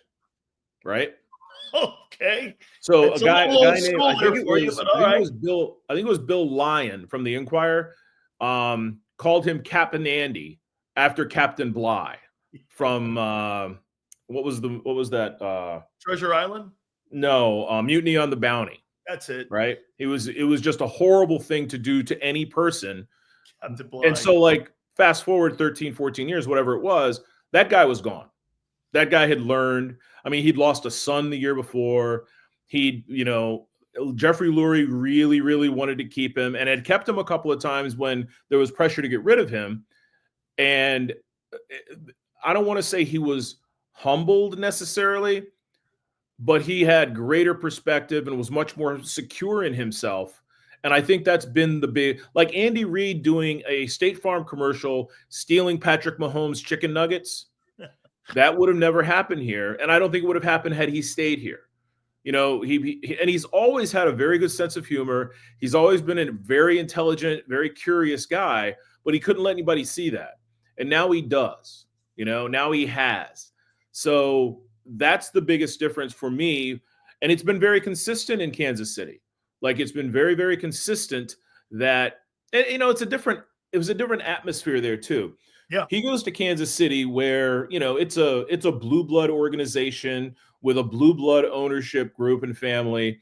And it's by far the biggest thing in town, unless the Royals are in the World Series. And it's the Midwest. Things are different. And I think Andy's more comfortable with all of that compared with when he was here. Jeffrey Lurie and Joe Banner were still sort of seen as imposters, interlopers, carpetbaggers who couldn't win, who wouldn't spend money. Joe Banner didn't have a very good forward-facing public personality, even though he's maybe one of the best vice presidents in the history of the NFL. All that said, it was hard for him to relax here. Plus, he was a really big guy from Salt Lake and Green Bay, but raised in Compton, believe it or not, in Los Angeles. But it was very awkward and difficult place for him to be relaxed. Kansas City is much more. It's much easier for him to sort of be himself there. And I'm glad for him, but I don't think it could have happened here. The slower pace probably of the Midwest probably fits him better than what the fast pace of Philadelphia and the East Coast probably is. And he, like you said, he looks more at ease here. I had a conversation. I want to lead you here now, Marcus. Mm-hmm. I've known Frank Wright for over 40 years. I told you, I believe this before. We were teammates when I was at Maryland my freshman year before I transferred to Miami. And we were there, and we've been friends. He's been on our program numerous times when he was the head coach of the Colts. Actually, Jeffrey Lurie, he said on this program, called him, and it was Frank who recommended Nick Sirianni to the Eagles. Right, and, yeah. I mean, that's how he told him how to operate. There's a political way of doing things in Philly. If you want to be the head coach, he said Doug couldn't handle it. I mean, and that's kind of what the maneuvering has been. So I talked to him. If Kellen Moore gets that job, and on January 30th, Marcus, the NFL is like the waves in the ocean. It changes every second. If he gets that job, Frank told me that the Eagles have contacted him. Now, they haven't offered him, but they contacted him. Now, the relationship goes back when I was covering the Chargers. Obviously, Nick was his wide receiver coach when he was the OC in San Diego. He was also in Indianapolis with him. In your opinion, would that be a good hire for the offense? A bad hire? I know that Josh McCown, the quarterback coach up in Minnesota, is also potentially in the conversation. Nussmeier, they might elevate within like they did a year ago. How do you see that whole thing transpiring if indeed Kellen gets that job in New Orleans? I would be very surprised if McCown is a real candidate. We'll go backwards. I don't know how it would work for the employee to be the boss and the boss to be the employee if Reich comes and works with Nick.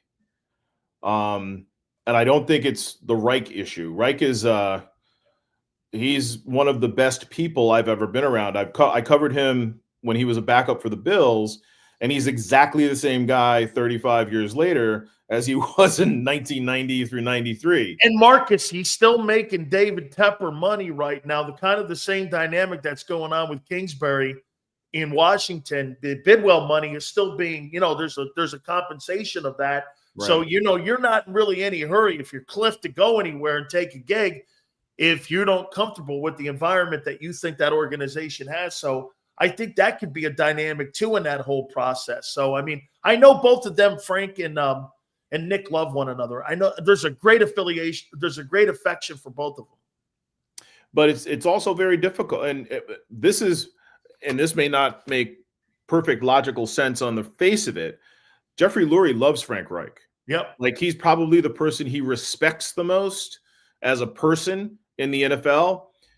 So if things go sideways, all of a sudden you've got a very easy replacement and a big shadow. Frank Reich wasn't horrible in Indianapolis, and he was, sort of the offensive brain behind Carson Wentz's ascension and a Super Bowl win, right? Yeah. So it's a big shadow. But I do know this. Nick Sirianni cannot endorse Nussmeier more. Every chance he gets, he's like, hey, this is Doug Nussmeier. There's a big reason for our success this year. So I've gotten the impression over the last 6 weeks or so that Nick has anticipated the possible departure of Kellen, and he's lobbying for Nussmeier whenever he can. That doesn't mean Nussmeier's going to get the job, but it might be very awkward if he doesn't get the job. If you remember, I think it was Denard Wilson was the defensive backs coach the Super Bowl year. Yep. And everybody thought he would just take over for Gannon as defensive coordinator. Not only did he not take over for Gannon, Nick fired him.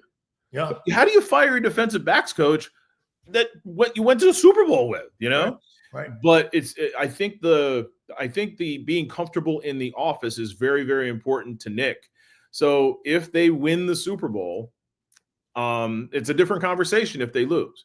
But if they win the Super Bowl and you've got Super Bowl winning assistant coaches on your staff, it's very difficult to argue against Nick being able to hire whoever he wants, because Nick is entering the last year of his contract, and maybe he coaches as a lame duck and goes somewhere else and gets bigger money. How badly do you want to keep Nick? Does it become a power struggle between Nick versus Howie and Jeffrey if they differ on who should be the offensive coordinator, assuming Kellen goes to New Orleans? Couple more here for you, Marcus. You tell me how you see Kellen Moore. I said this about him, and there's no coincidence. He was up for the Cowboy job, and now he's the front runner to get the New Orleans job. They're in the Super Bowl. He's done something completely different than what he did in Dallas. He had the number one ranked offenses in Dallas. They couldn't get out of the opening rounds, or they couldn't get to a conference championship game. And here what he does, he goes into the bye, and he absolutely reinvents the entire offense, because let's be candid here. The way that team was constructed was not the way they wanted to win. You got $50 million of wideouts out there. You got a $15 million tight end. You got a $50 million quarterback. And the guy you bring in from New York is not supposed to be the centerpiece of that football team. So all that being said, he looked at it like this. Well, we're going to take the football out of the hands of Hurts.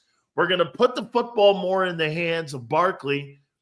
I think what he did was he went with the best guy in the huddle and said, that guy's going to carry us more. I'm not saying Jalen wasn't important to the 2000 rushing season because he's the one-off. He is. He wouldn't have got $2,000 without Hurts being in that huddle. I know that. But the passing game suffered. If you're an owner and you see Hurts' numbers down at 29.03 and 18 touchdowns, How are you looking at that and saying, that's the guy who's going to help my quarterback get better? When if you look at it on the optics, the quarterback didn't get better statistically in Philadelphia. They took the ball away from him, but he did the most important thing that Jimmy Johnson said. He won ball games. Developing a quarterback and winning games. How do you hire that? I mean, how do you dissect this? Well, you're assuming that there's more quarterback to develop. You're assuming that Jalen Hurts is better than what we're seeing potentially. Maybe he's not. Maybe he's just what he is. I was on an earlier radio show, and the question was, is he a top 10 quarterback? And I was like, you can argue yes and you can argue no, but I would argue that, it's irrelevant. He's a quarterback that fits his system, and he's a winning quarterback almost everywhere he's been. I mean, except for the end of last year, Jalen Hurts has been an absolute winner, doing whatever it takes. Now, maybe we're seeing the ceiling, 250 here, 290 there, no 300-yard games. But do you really have to have that when not only do you have great weapons around him, you've got great weapons around him locked down for at least the next 2 seasons, both wide receivers, the running back, all the offensive linemen. I mean, there's no reason Saquon can't get 2,000 again. There's no reason they can't ride the offense to the Super Bowl if the defense falters. This is a really good team. So I don't think you can blame Kellen Moore for not maximizing Jalen Hurts or improving Jalen Hurts. Maybe Jalen Hurts is what he is. Jalen Hurts had 103 passer rating this year. That's the best in his career.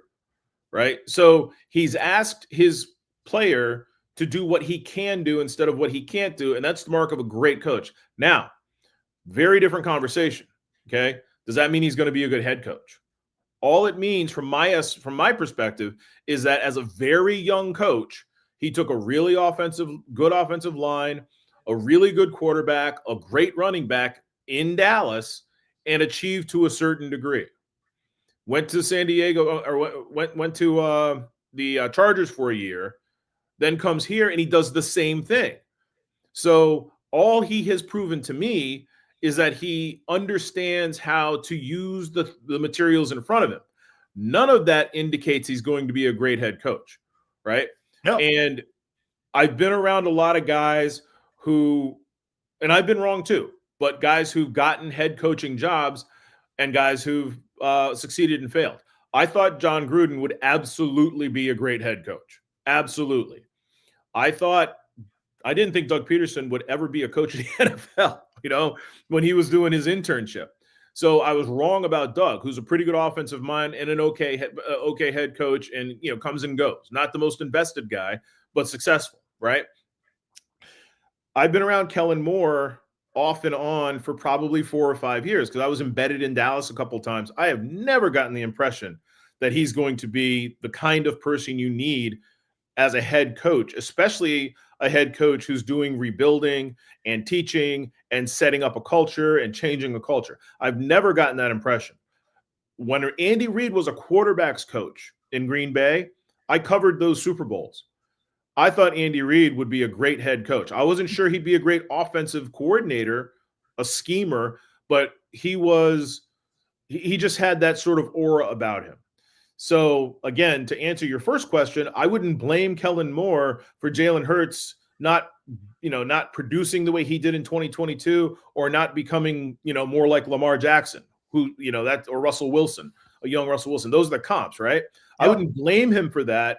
There's a reason Jalen Hurts was a second-round pick, right?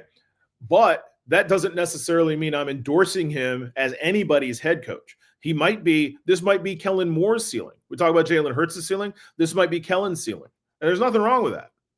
Steve Spagnuolo, clearly his ceiling is, being a defensive coordinator. Jim Johnson knew it. Vic Fangio knows it. There's nothing wrong with that. No, absolutely. I mean, Spagnuolo, you mentioned 4 titles. Josh McDaniel, 6 Super Bowl titles as a coordinator up in New England. Put him in at the head job. He ain't the guy. It's a hard job. It's really hard. I mean, you're responsible for everything above you and below you as a head football coach. There's no other job like that. Do you think now again, I'm going to play, once again, shock jock here for you. And I want you, because you always do, you put me in my place here when I need to be. So when I heard this comment, the coaches finally took this straitjacket off me. Here's, me. That's like lighting a trash can on fire. Okay. Let me tell you. So I'm sitting probably, I don't know, 20 feet away from Jalen, 25 feet away from Jalen. And I have this app on my phone. It's called Otter, right? And it'll not only records it, it transcribes it badly, but it transcribes it. When he said that, I had to look at the transcription to make sure I heard it right. And there's a guy named Ed Kratz, who you might have had on your show, who writes for SI.com. Yeah. And he just went and Ed is he's a pretty chill guy like that.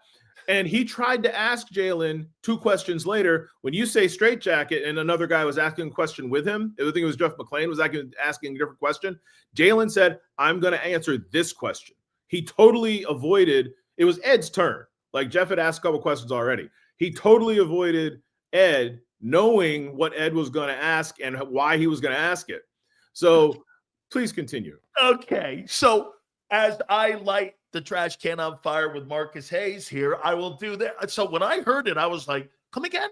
And I was the same thing. I go, so I played it back. I went, is this guy taking a shit on the coaches when he's doing this? I mean, is he absolutely going, well, finally I get a chance to sprout my wings and show what I can do too. This is not just the Saquon Barkley show. And I felt a little AJ. AJ goes, well, hey, we just want to win. We're doing this. Boy, I got a feeling in that huddle, there's been some hard conversations made to AJ and both Hurts that we're going to win this game, and you guys don't like the way we're winning. They'll address this in the offseason. But, Marcus, I think a lot of people in that huddle have come to understand and accept their roles that they don't want to accept only because they're in Super Bowl 59. But I thought that was a shot at the coaching staff's approach. Did you take it that way? I thought it was self-defense. I don't think he was criticizing coaching and I wrote this today. I actually wrote about, because it's a hell of a thing to say, right? And so this week, access to the players is relatively limited. And access to the locker room is restricted to local people.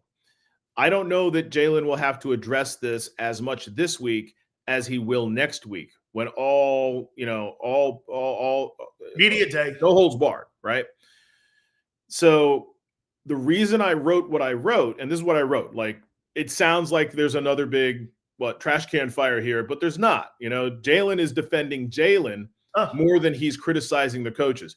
If you remember, in the early 2000s, mid 2000s, Donovan McNabb was being criticized for not running enough. Yep. By the local president of the NAACP chapter of all people. He's ashamed of being a black quarterback. He doesn't want to run. So Donovan was very way. sensitive. No, they didn't. They didn't. No way. Look it up. No. Look it up. Look it up. God. It's crazy. I think his name is Mondesire. Okay. So Donovan was very sensitive to being cast as a run-only quarterback. That's why he went to Syracuse. They were running that scheme, but he had such a great arm. He did such a good job at the Senior Bowl under John Gruden, who was the Raiders coach back then, and coached him at the Senior Bowl. The Eagles just were floored by his arm strength. Now Donovan never turned into, Dan Marino or Aaron Rodgers or whoever, but he's a very good quarterback with a great arm. Absolutely. Now, fast forward 20 years, we have a similar situation. And Jalen doesn't want to be cast as a 195-yard game manager who does the tush push because he can squat 550. He wants to be respected as a passer. Now, there's a reality here, 2 realities. The reality is he's probably more capable of doing more as a passer, but the coaching staff understands that it's less risky to throw certain passes, take certain routes away, certain options away, and give the ball to Saquon. Mainly because now the best player on a team might be A.J. Brown. if it's not Saquon. The most important player on the team is Jalen. So why not use those two guys more? Because it's really close between those two guys or those three guys and your three best offensive linemen. So you're using more tools in a safer strategy. Okay, so that's one reality. Okay, the other reality for me is you don't hear Jalen Hurts quote Nick Sirianni very much, but you hear him quote Nick Saban all the time. Yeah. Which to me is a great indicator of who he respects more. And there's nothing wrong with respecting Nick Saban more than Nick Sirianni or Saint Nick. I mean, Nick Saban is a spectacular, he's one of the most successful people to ever do a job in the history of doing jobs, right? And Dalen was a much more impressionable person and a very kind of a complete person when he arrived here. And, let's face it, Nick Sirianni is hard to take seriously sometimes. Oh, yeah. But there isn't any disrespect from Jalen to Nick. He's a respectful employee. And the contrast is that Sirianni goes overboard and is very careful not to criticize Jalen and defends Jalen and hypes Jalen. At one point, he was like, yeah, Jalen should be in the MVP conversation too. He actually said those words because look at all the games he's won. And I'm like, yeah, but, the other guys are doing quarterback stuff, So, wow. We can't, it's almost like patting somebody on the head. Yeah. It's not almost condescending praise, It's not genuine. Right. It can't be taken seriously. Right. So if you're Jalen and you're hearing that, you're like, oh, geez. So anyway, my point is their relationship is bigger than that comment. I think their relationship is better now than it was this time last year, in part because Jalen had never lost like that before. And he knew he wasn't doing his job well. He knew Nick wasn't doing his job well. And he didn't endorse him after the loss to Tampa Bay and again didn't endorse him after OTAs, right? But I think their relationship has matured to the degree that comment isn't necessarily a shot at the coaches as much as it's Jalen defending himself and trying to express, I can still do this or I can do this whenever I need to. Finally, I'd be remiss if I didn't ask you. I don't know if you're going to lean right now either way because it's kind of early. We're 10 days out from it. But how about if you're leaning right now? Who do you like in this game in 10 days right now? Do you like the Chiefs or do you think the Eagles right now have a chance to vindicate what happened a couple years ago? No, the Eagles are both the quarterback and the coach are better today than they were 2 years ago. And maybe Mahomes and Reed are too, but it's hard to be better than great, right? And the Eagles have a much better roster. They have more good players, especially on offense. The secret sauce for Spagnuolo is confusing opposing quarterbacks. But if the opposing quarterback's only going to drop back 18 to 20 times, a lot of that advantage goes away. I hate to hedge it a little bit because of the health of Cam Jurgens, the center, and Landon Dickerson, the left guard, really does matter because that's where the biggest advantage is. And I know Kansas City's got a great defense independent of Spagnuolo. Any defensive coordinator would be proud to be running this defense. But yeah, they're probably a touchdown better than Kansas City on a neutral field with everybody healthy or as healthy as they can be. It's a really, really – this is by far the best Eagles roster I've ever seen.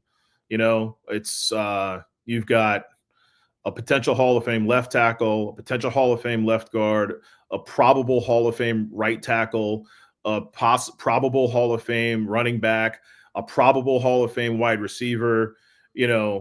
That's ridiculous. That's like those old Dolphins and Kansas City or San Francisco 49ers teams. And the other side of the ball, you've got so many good young players, such great chemistry, such depth, and Jalen Carter. My contention has always been, if you have a defensive tackle who can make an impact on about 25 to 35% of his snaps, and if he can take 75% of them, that's just a huge, huge, huge advantage. And, from Warren Sapp to I can't remember the guy's name. There's a big, just giant guy named Ted from the Washington. Bills. Yes, Ted Washington. Those are the people that I saw. I think it might have been Gruden. when I was covering the Eagles back in the 90s, he said, listen, if you want to watch, we were talking about something. They had not great offensive lines then. So if you want to watch something, watch the right guard play in these offenses, in the West Coast offense. What the right guard does is sort of indicative, because it's usually like a smaller guy who's agile, who does a lot of pulling, double teaming. If you watch the right guard, then the right guard will, that person, wherever he goes, the ball's going to go, and you can see everything else peripherally. Like, you don't have to stare at the quarterback or the running back. Watch the right guard. You'll see blocks open up, that sort of thing. So to me, it's just so important that this offensive line of the Eagles is healthy, because honestly, that's probably their biggest advantage. They've got absolute studs on the offensive line. Their biggest, meanest offense, or second biggest, meanest offensive lineman is their worst, Mekhi Becton.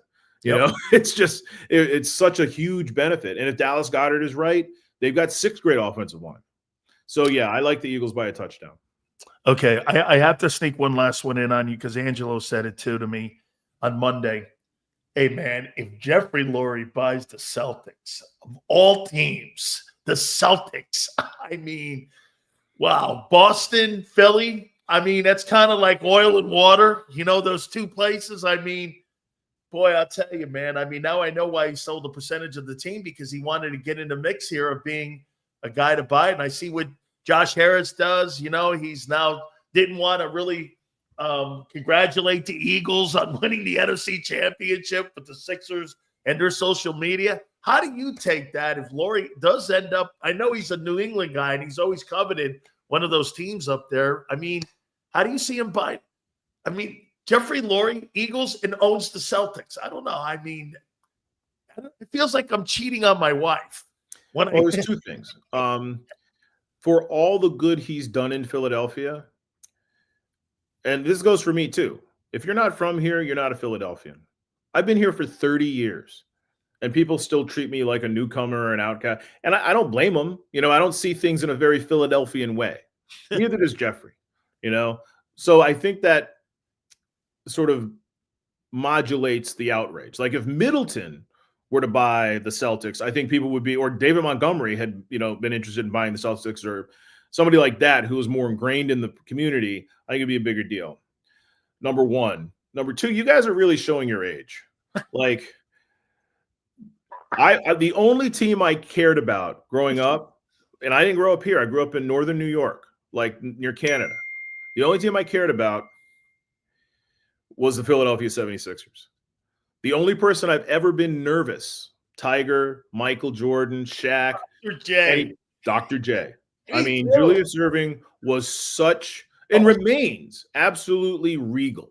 Right? Oh my God, Marcus, I know why you and I, because when I grew up, I was an ABA guy. I hated the Knicks.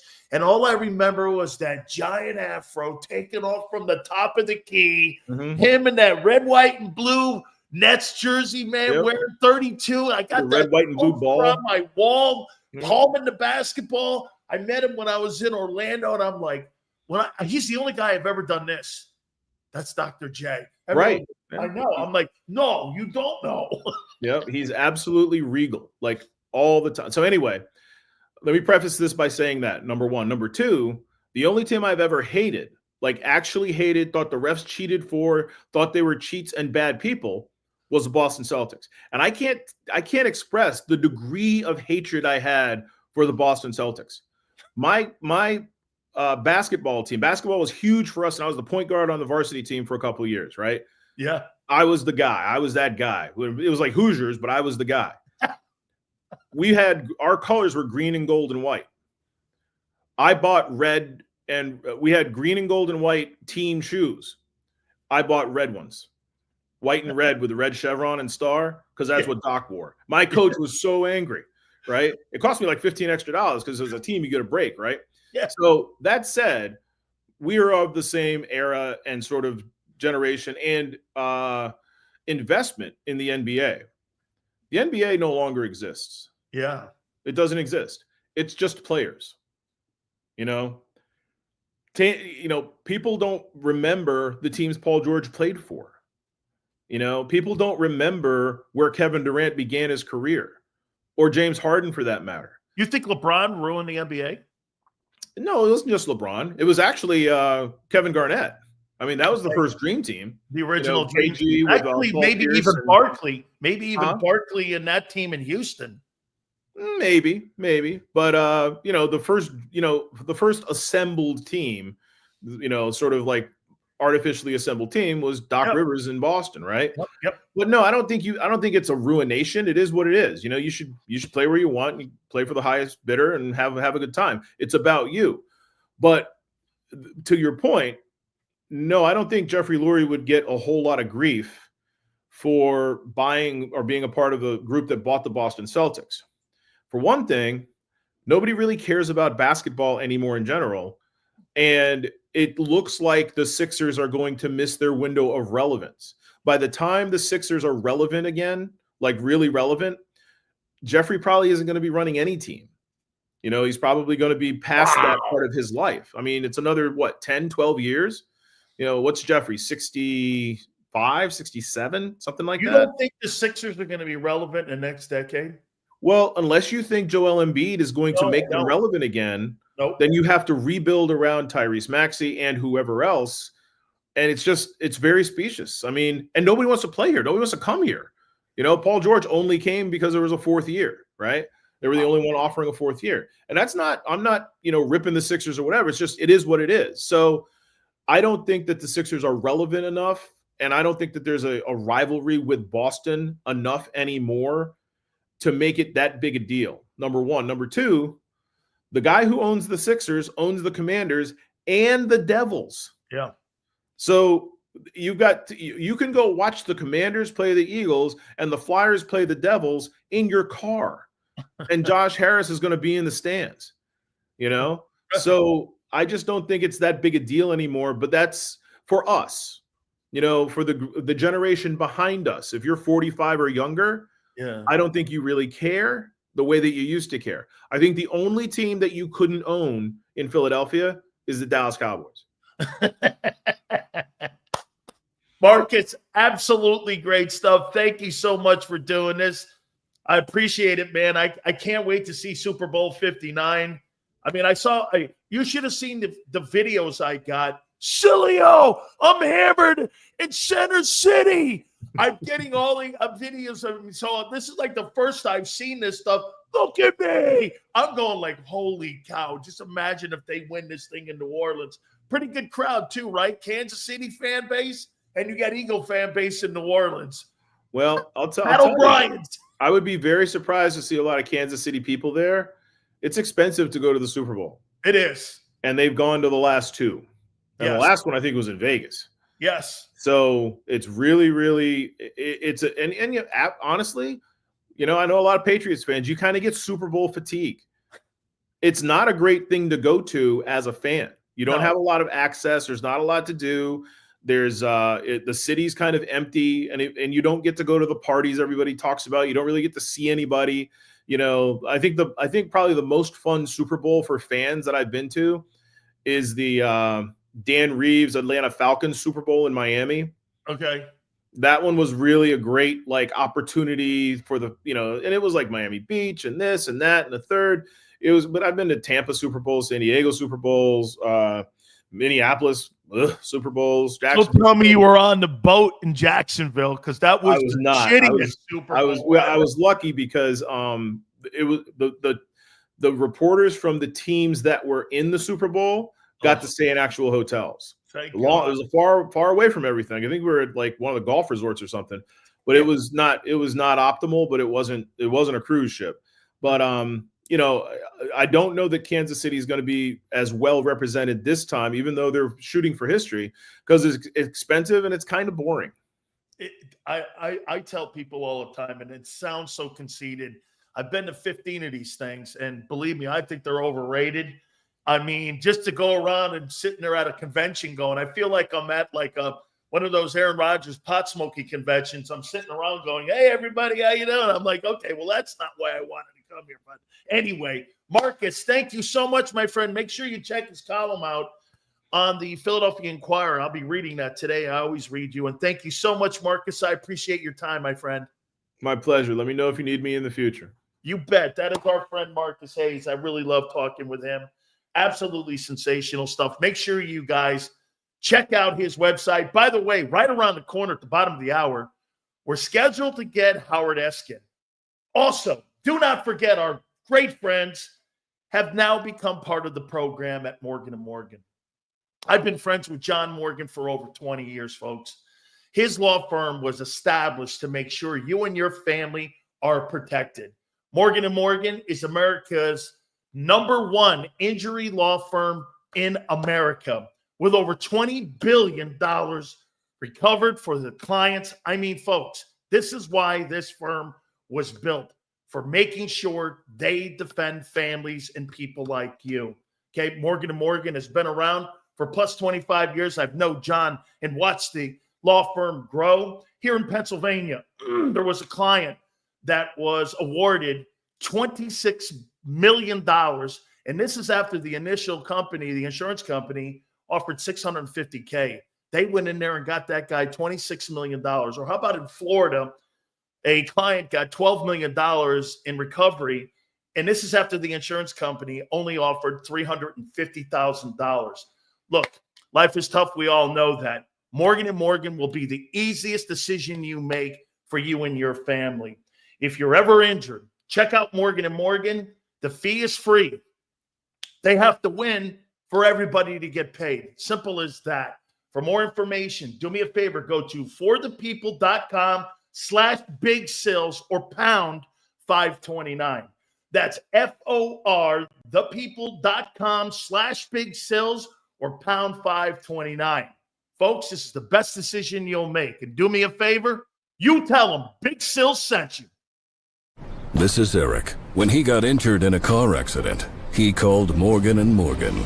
He not only gets a lawyer, he gets trial lawyers like Sam and Jessica who are in it to win it. He gets his own investigators with briefcases, leather ones. And if you ever have questions, our customer service folks keep things rolling. Injured? We're your army. Morgan & Morgan, America's largest injury law firm. If you missed any of today's show on the JAKIB Media channel, listen to the podcast on your way home. Available on YouTube, Apple, and Spotify. Ignite your nights with free live entertainment daily, only at Live Casino and Hotel Philadelphia's Center Bar. 7 days a week, enjoy some of the region's top party bands, performers, and DJs as they take the stage in the heart of the casino action.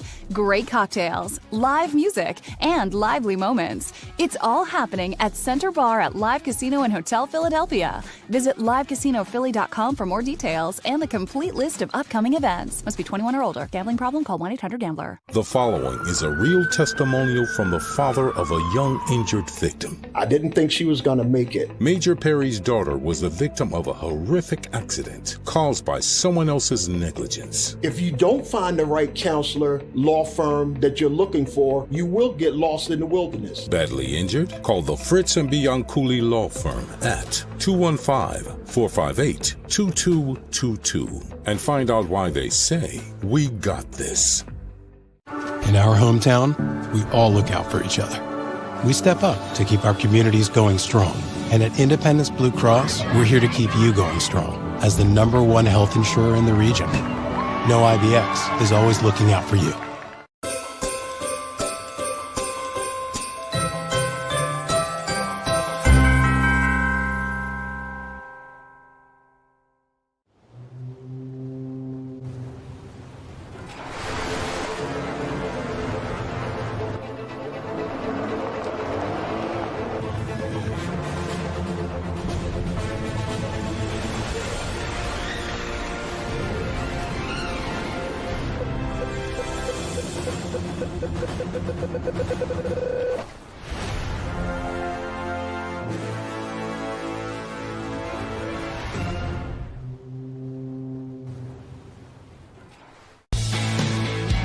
We noticed that there was mold creeping into our basement about a year and a half ago, and wanted to make sure that we were getting rid of the problem permanently. We actually reached out to several different contractors to get it resolved, and actually 2 of them recommended DryTech to us as a long-term solution. Other than the noise factor, we wouldn't even know that there was work being done on the basement level. It's really been a clean process for us. Score and save this football season on your car insurance. Before the next game, save up to 40% on your auto insurance policy. That's right, 40% savings. Call an Audible this season and contact the Del Val Insurance Group. They're an advocate for you, not an insurance company. That means they'll get you the right coverage and save you up to 40%. Call managing partners Fran or Jim of Del Val Insurance, 215-354-0122, or score and save at dvigi.com. dvigi.com. EAGLES. Eagles.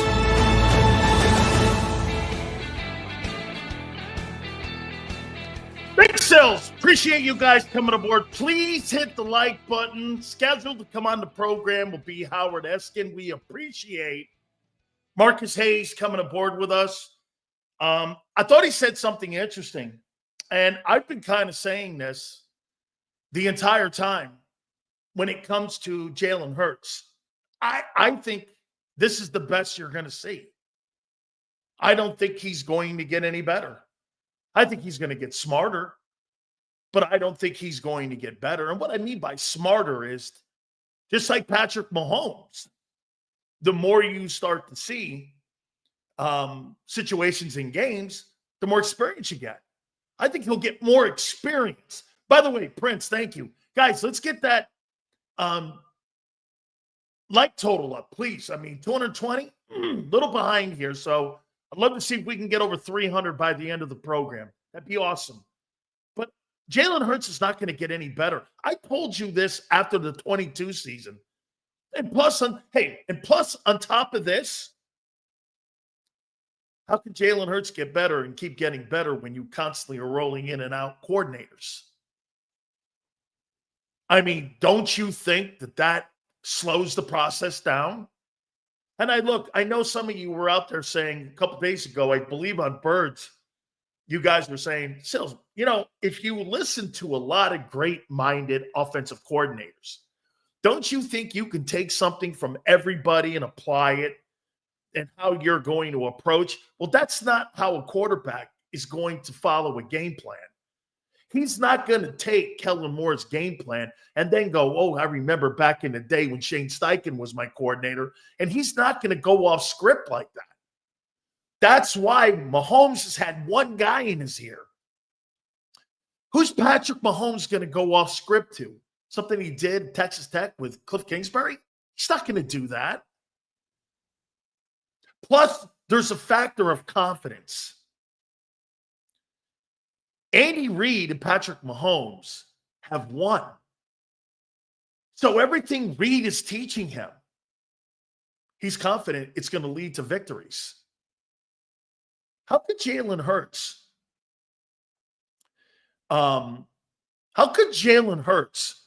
have confidence in a coaching system that I don't really believe that he has confidence in?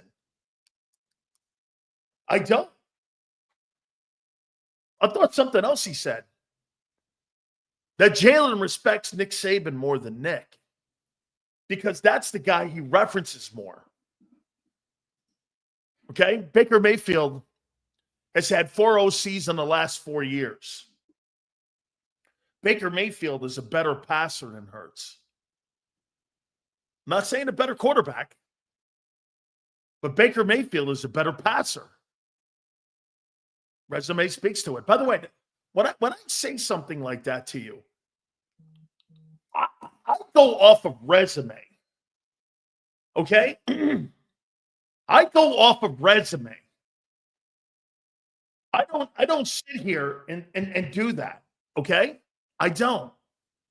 This is going to be really an epic game. I couldn't wait to get Howard back on the program because I wanted to hear his thoughts. Again, don't forget, Ray Didinger will be with us on Friday, and Angelo will be with us. Cataldi will be with us on Monday. I love listening to Marcus Hayes just a couple minutes ago. And everyone, this is a great time here. And Howard has seen it all. He's one of the guys, obviously, that I told Angelo this. Howard Eskin is why I got into sports talk radio when I lived up in New York. and I would hear WIP on 610 back in the day. And I'm really glad that he's able to do this for us here and give us his spin on Super Bowl 59.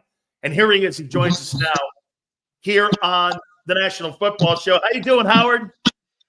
Just wonderful. It's a little chilly, but that's okay. It's all part of being in the northeast part of the United States. But no, it's fine. And it's football season. So, I mean, you expect it to be chilly. Howard, tell me what you think the difference will be from Super Bowl 57 to Super Bowl 59 for the Eagles. What do you think will be the difference in that ball game in 10 days? Well, turnovers, and it was the one turnover that really and killed them. It killed them. That's what killed them, is the turnovers. So what will be the difference? I think the difference is turnovers. If you look at the way the Eagles have won, now 57, Jalen Hurts probably played as well as he could play except for that one turnover. They didn't have Saquon Barkley, but that team didn't need Saquon Barkley. It kind of changes. The dynamics have changed. Teams change so much from year to year, let alone from 2 years. So I don't know that you can say that there's a difference. The difference is this team is different offensively. The Eagles, Kansas City's different offensively, and it's hard to believe, but Kansas City wins a lot of games because of their defense. Now, you can't tell by the score of their last game. What was it, 32-29 against Buffalo? Yeah. But the reality is they don't turn the ball over. That's one of the reasons they win. And one of the reasons that the Eagles have won is they've been plus, I think in every playoff game, at least +2, and they were +4. I think it was +4 in the last game. So when you get turnovers, it's amazing how much turnovers make a difference in the playoffs. And as long as the quarterback doesn't turn it over, the running back obviously doesn't turn it over. They're coached well in that regard, but so is Kansas City. Here's one of the things I look at. Okay, where is Kansas City better? The head coach, and I like Nick Sirianni, so don't get me wrong. I've been defending him all year when so many people in Philadelphia wanted to bury the guy and wanted to fire him. I think he's a very good coach.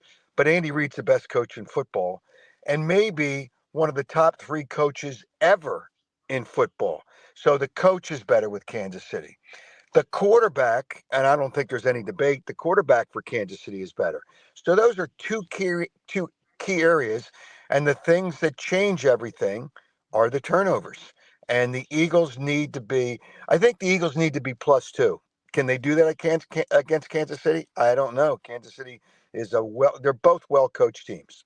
Wow, Angelo said the opposite. He's not a fan of Andy Reid. I'm with you, Howard. Hey, Howard, I like Andy. Angelo doesn't like Andy. Well, Angelo didn't like his personality, and he correlated that into coaching. Look at how many times he took the Eagles to conference championship games. 5 times. I mean, the guy I remember having a debate on the air with Angelo. Andy Reid early in his second year. And I said, he will make actually, it might have been, I don't know if it was first year or second year. But I did say he will be in the playoffs in his second year as head coach. And Angelo went ballistic, obviously. And he was in the playoffs his second year as head coach. Andy Reid is a brilliant guy. Now, he's better now than he used to be because he gets better and he learns. What a good head coach gets out of his team is respect. Andy Reid's got that. And they love him. Where Nick Sirianni gets respect and they love him. Where Bill Belichick, he got respect, but I don't know that, that you could find at least 20% of the players that didn't like him. So, Andy Reid is so far ahead of Belichick. It's a joke, but he's a really, really good coach. Angelo's going to rip him 20 years after Angelo passes away. And I hope that's more than 20 years. He will still be ripping from his grave, Andy Reid. I've got to throw this at you here is Jalen Hurts. Why does Jalen help me out here, okay? Now I'm gonna light a trash can on fire, and you shut me down here, Howard. I threw this at Marcus. Now I'm gonna throw this at you here. My coaches finally took the straitjacket off me. Now look here, I can go and do what I want to do. They held me back all year. Now I show you what I can do. How did you take that comment by Jalen Hurts? Was he taking a shot at his coaches, or do you think he was taking a shot at the way they used? No, I don't know if that's a direct quote. And that was earlier in the year where he didn't. Here was part of the issue with Jalen Hurts. They wanted to do more play action. And that's Kellen Moore called the plays. Everybody, they blame Nick Sirianni. Kellen Moore calls the plays. All right. When there's a key situation, fourth down, maybe late in the game, they all get together and they make a decision, and the head coach has got to make the final decision. But the play call is Kellen Moore. And what they wanted Jalen Hurts to do is run more play action. To run more play action, you don't have to, but it's more conducive and more successful when you take the snap under center. Jalen Hurts was not comfortable with that, maybe because of the way he could or could not see the field, whatever the case may be. And over time, they worked with him, and they got him more comfortable with taking the ball under center. He still doesn't do it probably as much as they want him to do it, but it doesn't matter when you have Saquon. Actually, we talk about Saquon Barkley. I mean, the offensive line has kind of made this thing what it is today. Saquon Barkley, once he gets past the first level, that's Saquon Barkley. But you got to get past the first level, and the offensive line is unbelievable. So let's not lose sight of that. But to run play action, you need to take the ball under center. And Jalen Hurts is not a quarterback that really likes to do a lot of that. So that was part of the problem. Whatever he did early in the year, and the media kind of twisted it around a little bit. He doesn't like Nick Sirianni. They weren't on the same page all the time, but it wasn't Nick Sirianni's offense. It was Kellen Moore's offense. But he never really criticized in any way Kellen Moore.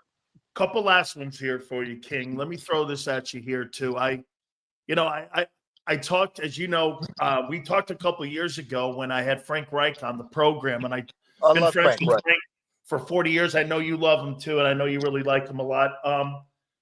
The Eagles have contacted him because Howie likes to have contingency plans. I'm not saying here that they offered him the OC job, which on January 30th, I think Kellen Moore is getting that Saints job. They can't announce it until after the Super Bowl. But if that's the case, would you be a fan of having, because Nick and Frank are dear friends, he's still getting David Tepper money the same way Kingsbury's still getting Bedwell money in Arizona. So there's that small dynamic there. But, you're talking about Josh McCown, the quarterback coach, potentially in Minnesota. Nussmeier, maybe they elevate him.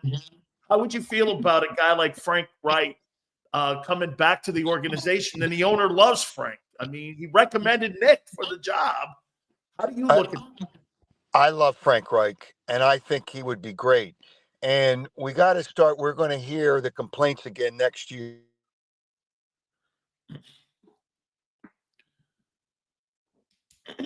Hopefully we can reconnect here with our friend Howard Eskin here and get Howard here, because I want to hear his comments here on Frank Reich here. So yeah, I've told you guys, I've been in constant contact with Frank, and Frank has been reached out to.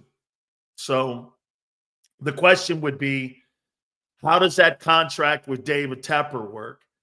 How would that dynamic with Nick and Frank work when it comes to, again, you would have the protege, and I think the best guy to answer this is, I don't know if you had me or not. Did you lose me? No, I didn't have you there, so let me reset it for you. Okay. What would you make of Frank coming back, and this time he would be working for Nick?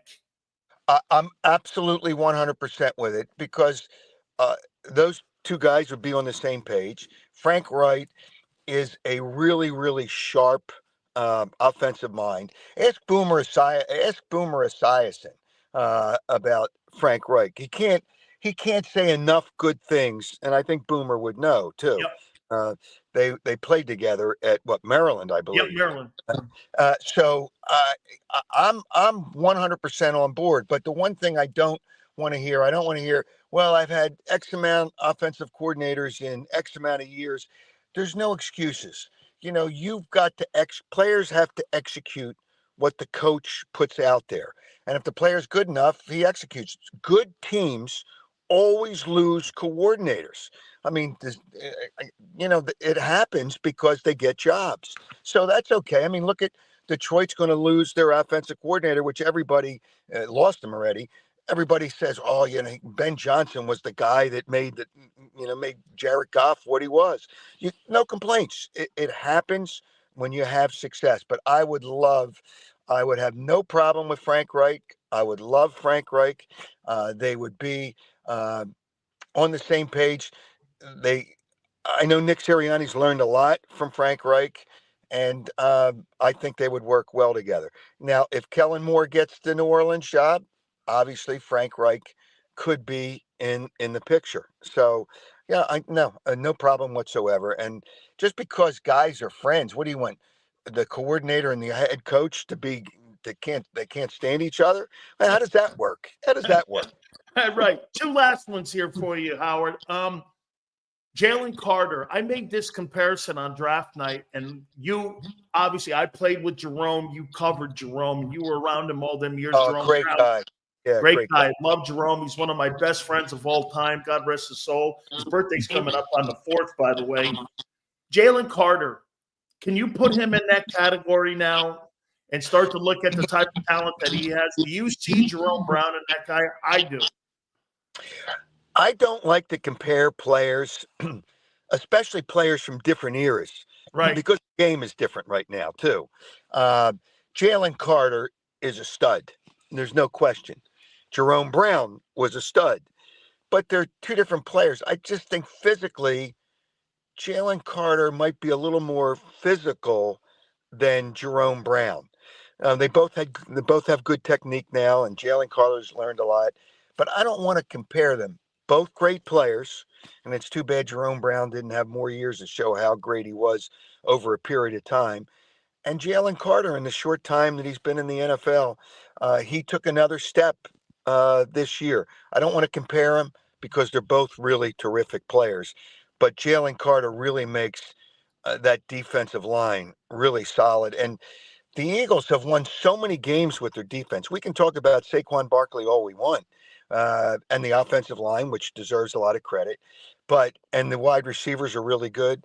But that defense, especially, there was a stretch of the season where they needed that defense. And that defense is really good. The two young guys, Quinyon Mitchell and Cooper DeJean, who would have figured those two guys would have made the contribution they have made in the first year? They lose Nakobe Dean.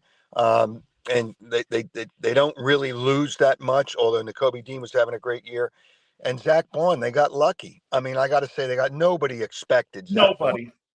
Nobody. So, with all that said, you got to give the defense credit, and Jalen Carter is certainly a big part of that defense. Finally here, who wins in 10 days, in your opinion? I think the Eagles are more physical than they were in 22. And that was a physical football team. But, Howard, that defense didn't show up in the second half of that Super Bowl. They let that lead up, and KC came back. I mean, in your opinion, don't you think this is a team that's rolling better than that? Even though they did kill the Niners that year in the NFC Championship game. How do you see it?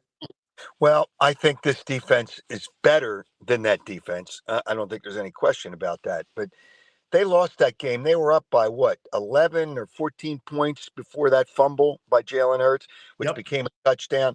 That changed the whole dynamic of the game. So I don't know that physicality will be a part of it. Less mistakes. I just always go back to turnovers. Whoever is +2, and I don't know that anybody's going to be +2. Whoever is +2 in the turnover will win the game because the game is so tight and it's two really good teams. I know it's a cop-out. I'm not ready to say who I'm being in Philadelphia. you better say you think the Eagles are going to win the game, or otherwise you're an outcast. But I'm going to tell you the thing and they won the game so easily last game, but there was a reason for that beyond the fact that they were a better team than Washington. When teams play 3 straight road games, they almost the percentage of them winning that third game is like 30%. The Washington Commanders, whatever the hell they are, the Redskins, they played their 4th straight road game in that game against the Eagles. Now, again, it was turnovers. Teams don't win in their 3rd straight road game, and they got a break because Detroit turned the ball over 5 times. But that game was a gimme for the Eagles. So I can't base it on the fact that they scored, 55 points? They scored 55 points. Yep. I can't base it on that. They're not going to – I'd be shocked if they get into the 30s. I would be shocked. And if they get to 30, they win the game. But it's a cop-out for me. I'm just not ready. I want to see what happens. And I know Brandon Graham was – put on the eligible list today. I mean, that's a feel-good moment. When I say today, I mean Thursday. Yeah, they opened the window. You know what? People have asked me about it. You know what I said? I'm like, it's a non-factor. I mean, that's kind of a feel-good story. I'm not taking reps away from Nolan Smith and Jalen Hunt, the young guys who have been playing really well. I'm not doing that so everybody really can feel better. That's the whole point. I mean, I love Brandon. Brandon Graham is one of the nicest people you will ever meet. And I am not I wish him whatever he wants, but he hasn't played for months. Yeah, no way. So if he plays, what's he going to take? 5 snaps? I mean, listen, I hope for him, but it's a feel-good moment. They'll practice with him, and he'll engage things. And next week, there'll be a lot of attention around it. Next week being when the teams are in New Orleans. But that's a feel-good moment. But you can't change what's been successful, or you shouldn't change. It's a tough decision from a personal standpoint, not from a team standpoint. So we'll see what happens. But I'm going to cop out on who I think's going to win because this game is so tight. The number has not moved. Stayed at 1.5. The over/under is 49.5. So next week I'm curious to see what kind of movement there will be. But no, I call it a cop out. I'm not ready to make a pick yet because I respect both coaches, and I think it could come down to coaching. I mean, it could come to coaching. And Howard, I said this earlier, and tell me if you disagree. I don't think that the Eagle defense is going to stop Mahomes, and I don't think the Kansas City defense is going to stop the Eagle offense. I just don't see somebody matching up against that O-line. Until I see somebody stop that O-line and Barkley, you're going to have to prove that to me. Until somebody stops Mahomes in a Super Bowl not named Brady, you're going to have to prove that to me too. Kansas City finds a way to win, and I know they've gotten help from the officials, but the officials are bad for both teams. But the thing is, with Saquon Barkley, what do you have, 155 yards last game, I think it was? Yeah. There was two runs for over 100 yards.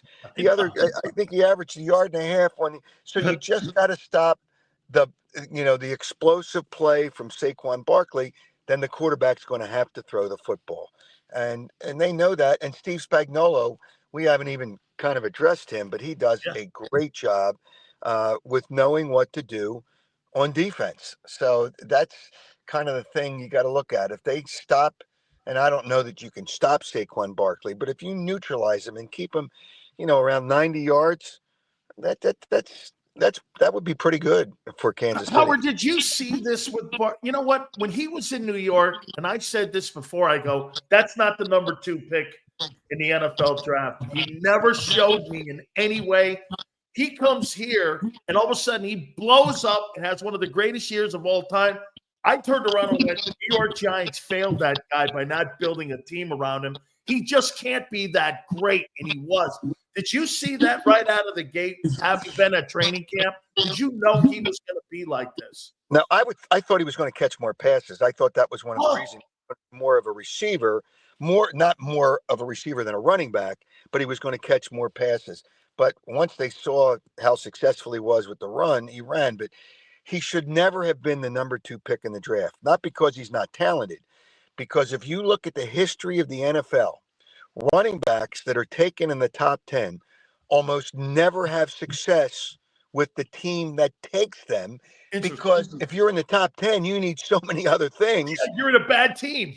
Yeah, I mean, they need a quarterback, they need an offensive line, they needed so many things, and that was part of the issue. That was stupid. The Giants, they can't help themselves. They're just a stupid, ignorant organization. It just, and that was, he wasn't going to be successful with the Giants. And I told, the New York Giants fans in the Philadelphia area, and I said, that's a bad pick. Oh, he's a great player. I know he's a great player, but you don't take a running back that high when you need so many other things to improve your team, because if you improve it in the other areas, hey, the Eagles had a 1,000-yard rusher last year.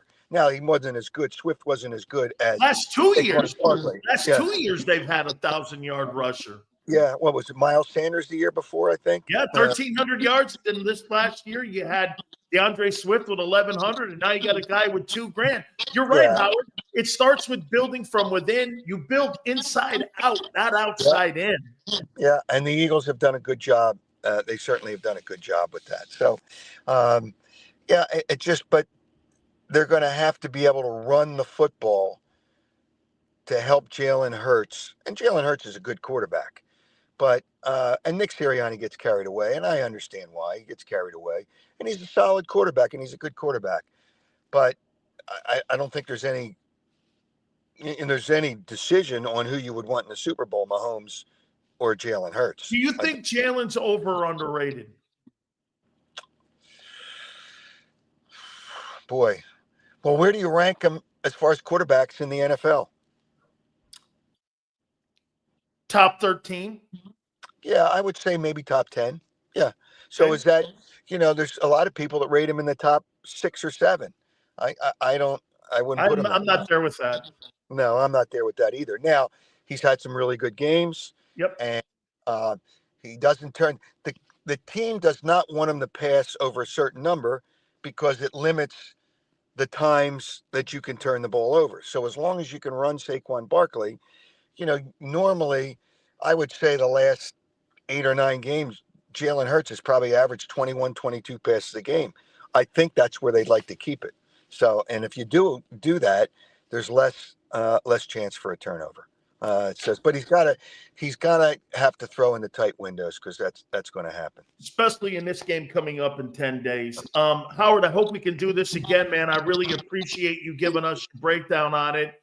I haven't even gotten into Lori maybe potentially owning the Celtics, Boston and Philly. I always thought that was oil and water. I don't know. Hey, you know what Angelo said? I hope he buys it. Well, yeah, for obvious reasons. It's different than Josh Harris owning the 76ers and then owning Washington.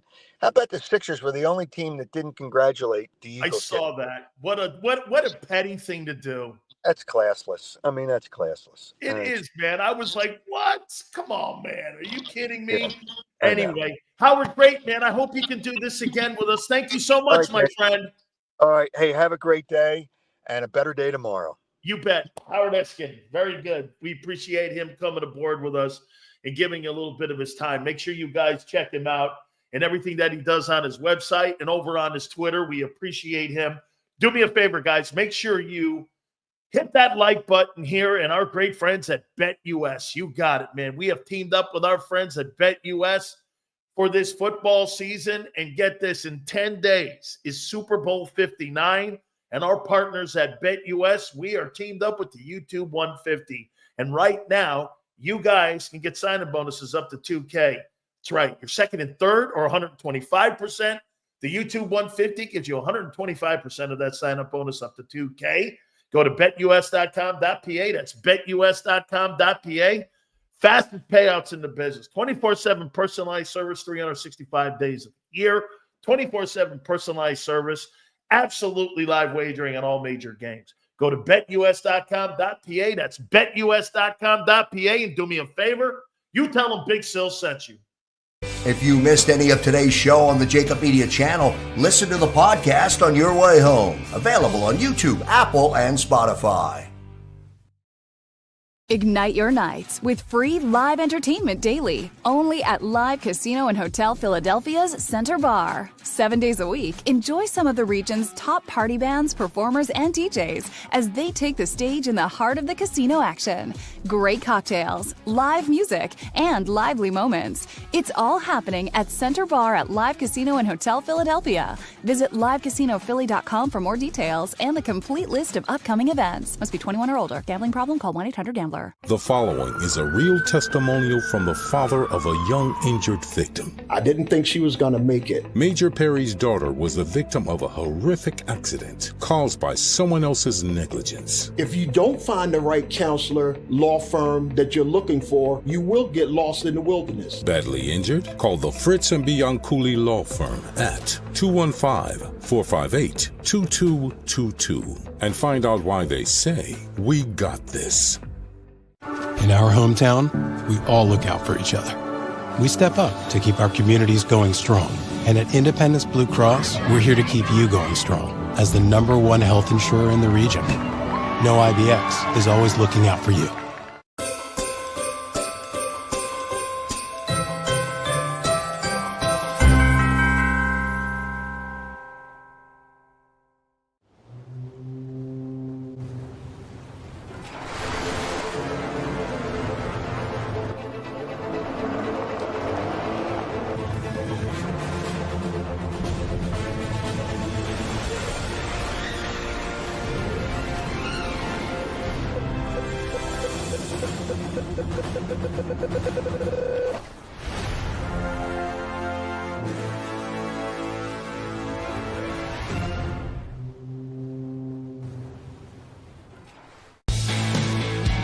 We noticed that there was mold creeping into our basement about a year and a half ago, and wanted to make sure that we were getting rid of the problem permanently.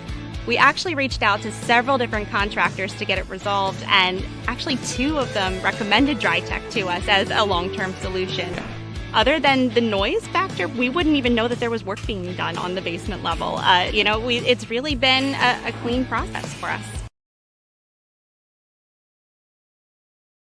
Score and save this football season on your car insurance. Before the next game, save up to 40% on your auto insurance policy. That's right, 40% savings. Call an Audible this season and contact the Del Val Insurance Group. They're an advocate for you, not an insurance company. That means they'll get you the right coverage and save you up to 40%. Call managing partners Fran or Jim of Del Val Insurance, 215-354-0122, or score and save at dvigi.com. dvigi.com.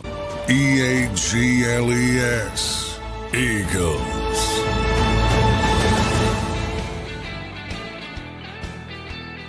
Elite. Elite. I never heard Howard Eskin call Hurts elite. Said he's a good quarterback. So wait a minute. Yesterday, Dick Vermeil goes, they win games in spite of Nick Sirianni. And today, Howard Eskin just said, he's a good quarterback. He's probably top 13. Oh, that was me that said it. And he was like top 10. Is that what he said? Yeah. This is why and I heard this just now. I've got a bunch of text messages. I hear the people over at IP are talking shit on us because we had Howard on. How you doing? Big Sills is like an injection of meth. This is the sports talk host that has injections. This is like Breaking Bad. That's what this is, man. You're involved with this program. This thing's like taking a shot of meth. Oh. Howard texted me too. He said he's going to come on again for us next week. So, how you doing? Oh, man. Hey, am I just that guy that does this? What does Xander call me? What did he say? I'm an antagonist or some shit like that? Again, I don't know. He's a smarter guy than me. What is that? Like an antagonist or something? I agitate. I'm an agitator or some shit. Yeah. Hey, IP, poor boy. Okay, people like Ray Didinger and D'Angelo and Howard and Marcus Hayes, they all want to come on. I can't help that. Really, if I'm such a piece of shit, how come all these people want to come on the program? Did you ever ask yourself that? If Big Sills, how about this? I'll make it even better.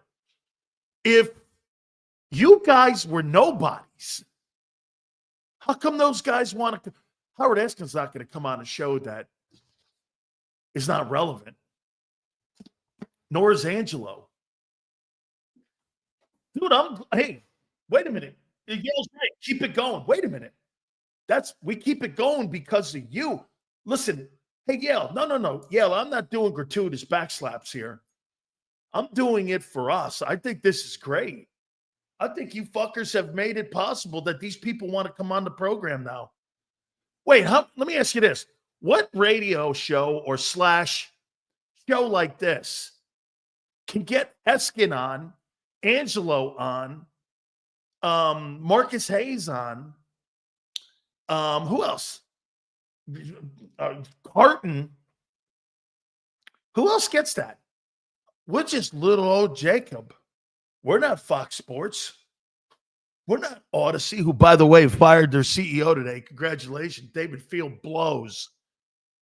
I mean, yeah, well, killer guest lineup. Yeah, that's funny, man. All the years of us doing it, I've always told you guys, we're not like James Jones goes, Sills, we're better. I know you guys are. You guys are on a show that you have made better. It's fucking great. Seriously, if Xander ever figures out how he can make you fuckers talk, IP will not exist. It will not exist. It won't exist. It won't exist. I'll kill them. Annihilate them. Smash them. Be like Conan the Barbarian. Yeah. The domination of the women and the domination of nations. Conan the Barbarian. That's probably way above some of you guys. Anyway, well, that being said, did I hear Howard Eskin go, yeah, Jalen's okay? And did I hear Dick Vermeil yesterday say, wait a minute here. Yeah, they win in spite of it. That's what we get here on the program. We don't get that flag waving that goes on Birds 365. How you doing? With all that being said, our dear boy, he is the co-host of Birds 365, giving away a ton of shit. That's awesome. He is my friend, Big Z, Xander Krause.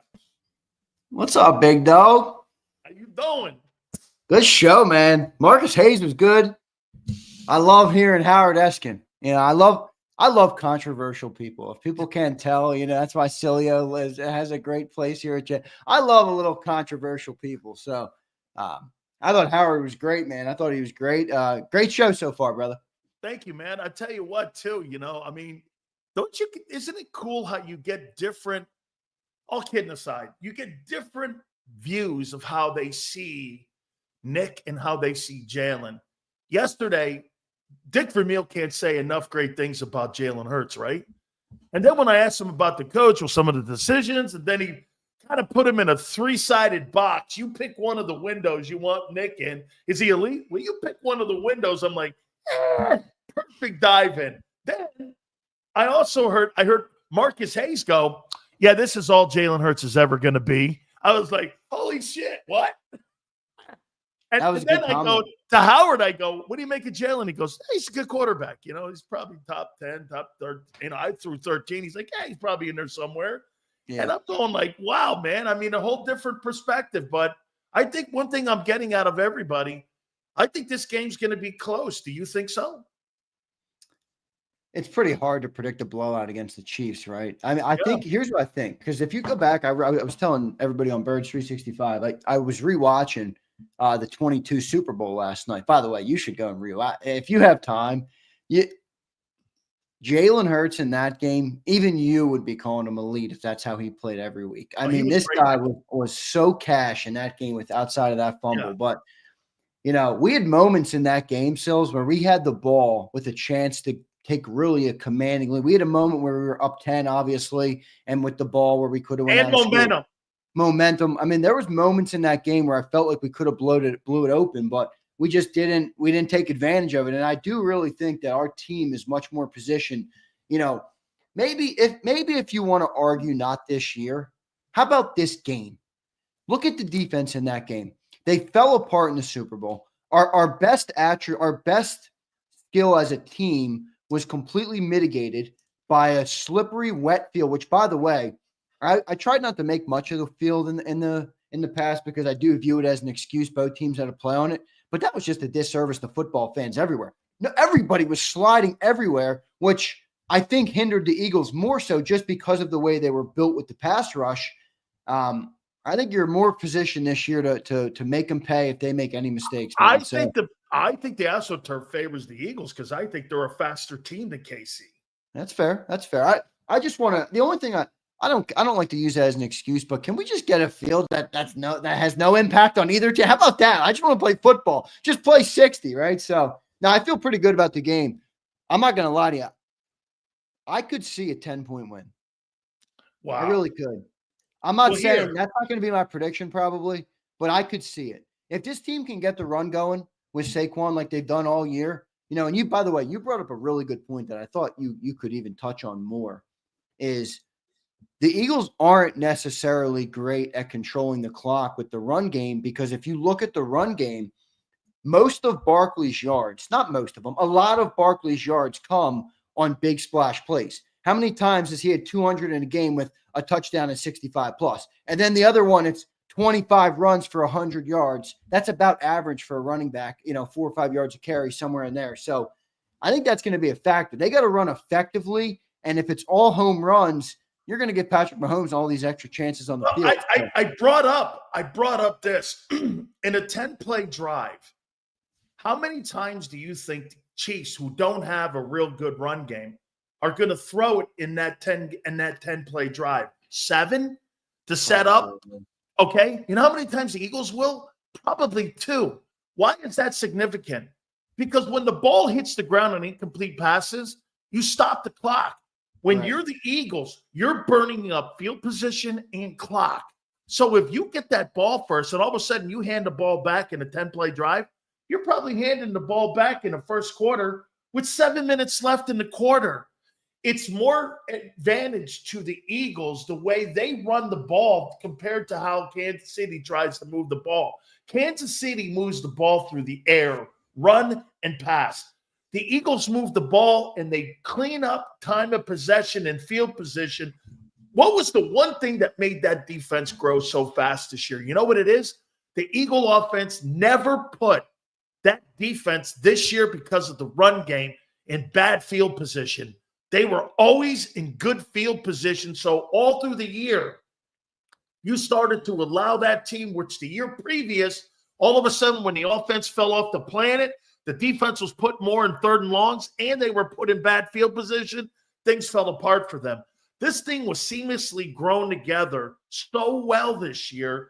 I think they're a more dominant football team heading into this Super Bowl. I wrote these advantages down to you.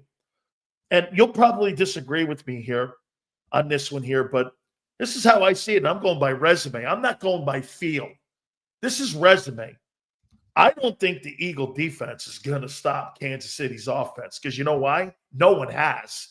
And I don't think nobody's going to stop the Eagle offense because nobody has. And you're going to have to prove to me you can stop Mahomes in a Super Bowl, not named Brady. This is where I like, ready? What you just said is perfect. You go to 22. We didn't run the ball in that Super Bowl. Greg Olsen said it on the broadcast 3 times. The Eagles are moving the ball through the air every single drive, and we controlled the clock in that game. You guys remember, after the 3rd quarter in that game, we had so much time of possession. I think we had 28 minutes of time of possession to the Chiefs, like 13 or 14. Greg Olsen kept saying they haven't had a chance to be on the field. They haven't had a chance to be on the field. That was all in the passing game. This is what I hate about that. You're trying to play the Chiefs game, and you're going to lose trying to play the Chiefs like the Chiefs, okay? You know what it reminds me of? Again, I always go back to this movie. I always go back to this moment. It reminds me of the 1980 Miracle game.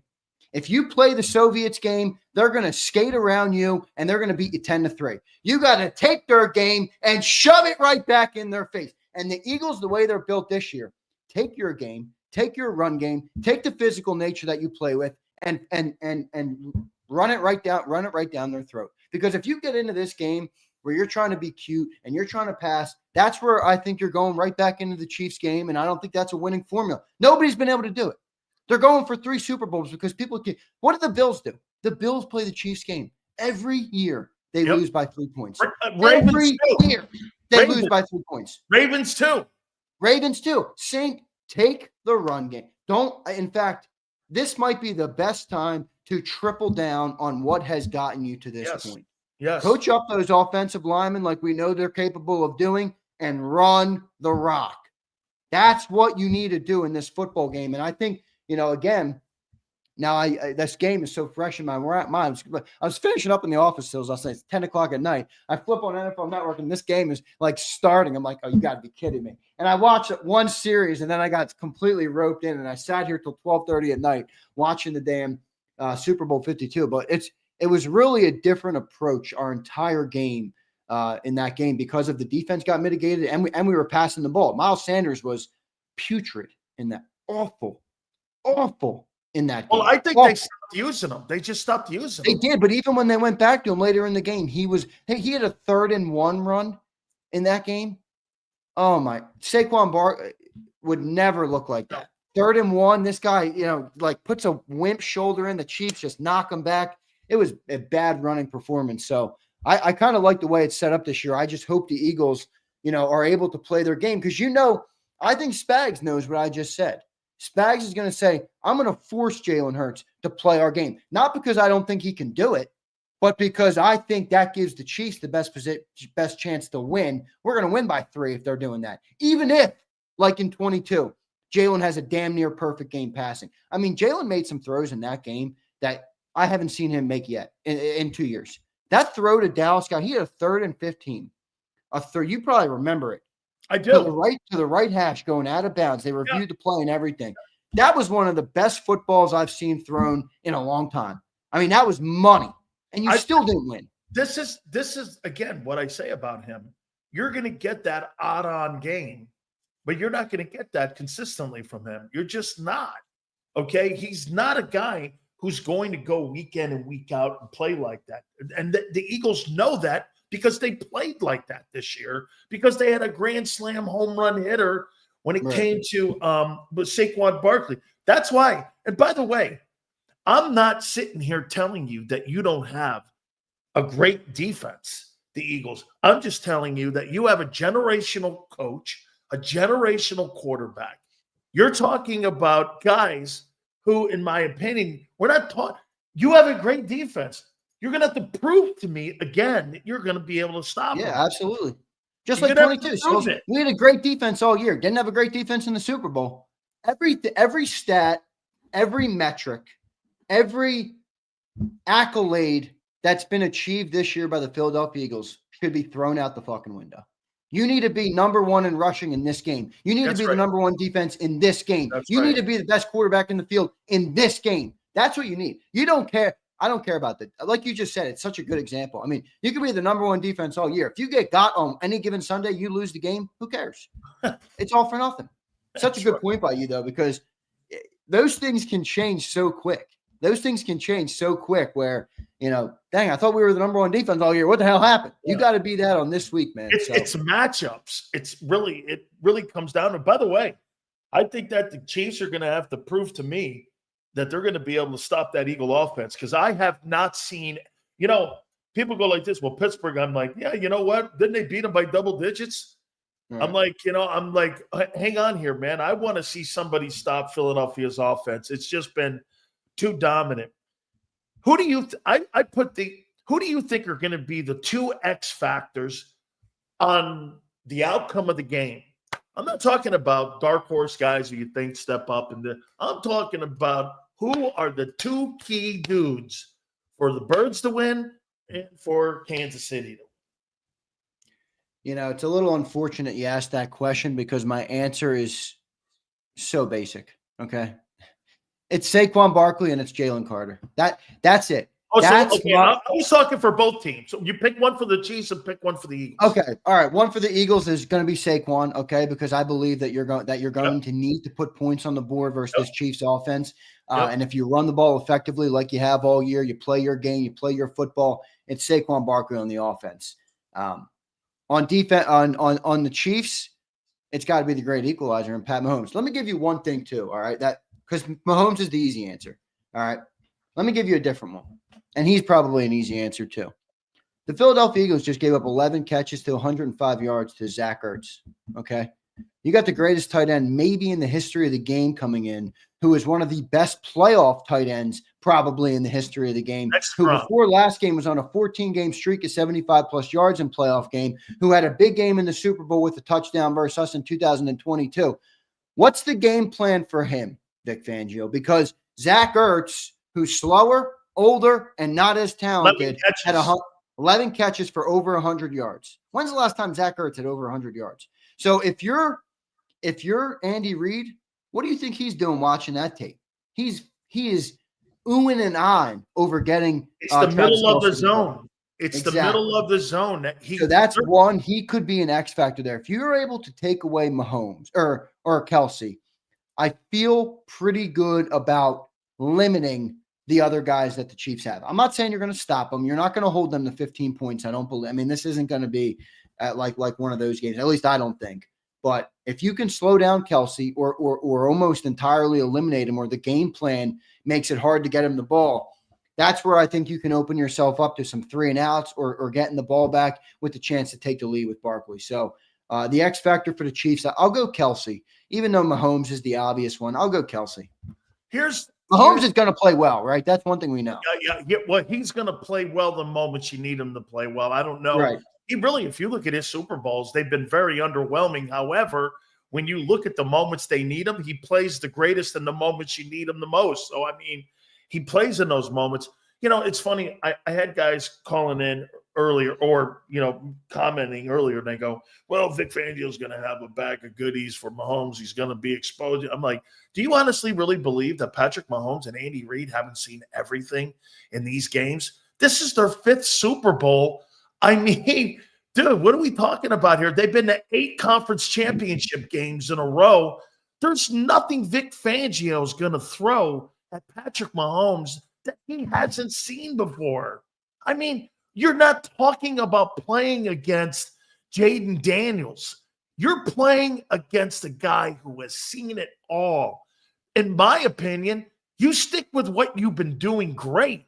Don't do anything stupid, because outside of that, dude, Mahomes, if you think you're going to blitz Mahomes more, you're saying rip you a new one. You're saying don't come up with all this crazy BS because you're trying to throw Mahomes off. You're never going to do it. So, no, I think it's a good point. I mean, look, this entire defense has been built on discipline and being in the right spot, communicating in the secondary, and at the second level with the linebackers. So I'm with you on that. Totally stick to your guns. But I just gave you all the reasons that I think the Eagles have a good chance to win this game, right? Because of the way they play, because of the defense, because of the pass rush, some of those things, Jalen Carter. All right, this is what I don't like about this game for the Eagles. When you get into Super Bowls, when you get into games late in the playoffs, coaching matters more and more and more. And the Kansas City Chiefs have an advantage across the board on coaching. In spades. By far. So, and that's not supposed to be a knock on Nick or Vic. No. It's not. It's just looking at who you're going up against. These are 2 of the best maybe of all time.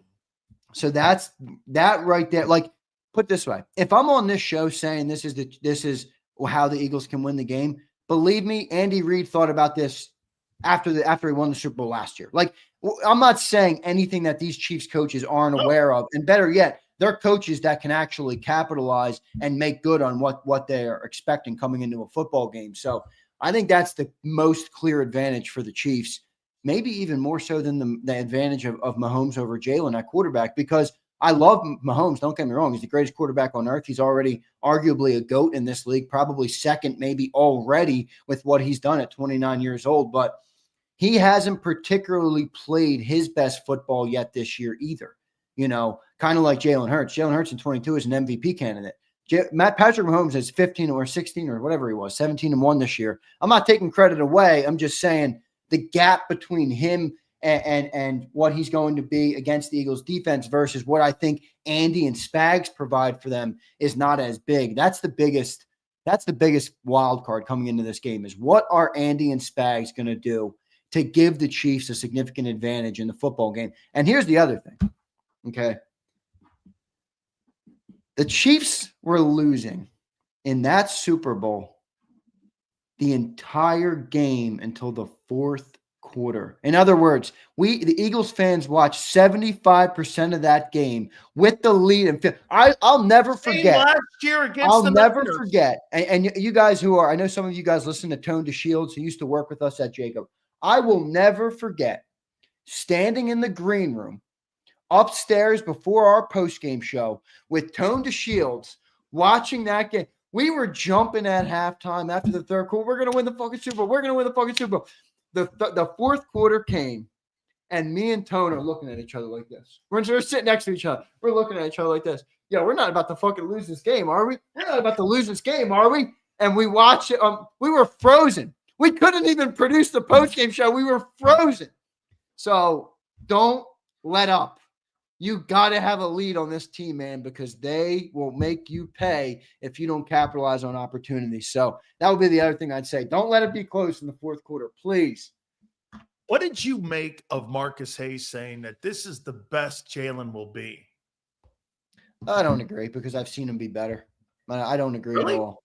You see it when? When's the last time you saw him better? 22. Sunday. Okay. You saw him one time this year play in a game that in Pittsburgh. You saw him twice this year.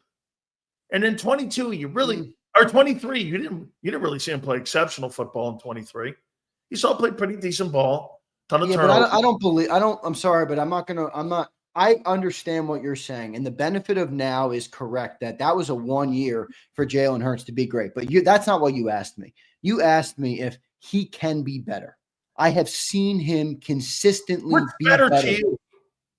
The last year and a half, he's been completely inconsistent. Better to me is not about passing yards. Better to me is not about throwing the ball 35 times a game. Better to me is decisive with the football. Better to me is throwing the ball to receivers when they're coming out of their break. Trusting what you see. You have A.J. Brown and Devontae Smith. Let the ball go. Okay. You watch that. Again, I watched that 22 Super Bowl last night. Jalen Hurts, it was almost so fast, he wasn't even thinking, dude. He drop back and fire. And when he does that, he's more accurate. He's better thrower. He's got more zip on the ball. And he's just a better all-around quarterback. So that's better to me. Better to me is not, I need 300 yards a game to quantify it. If you have Saquon Barkley, fine. And you're not going to have 300 yards. Good. I don't care.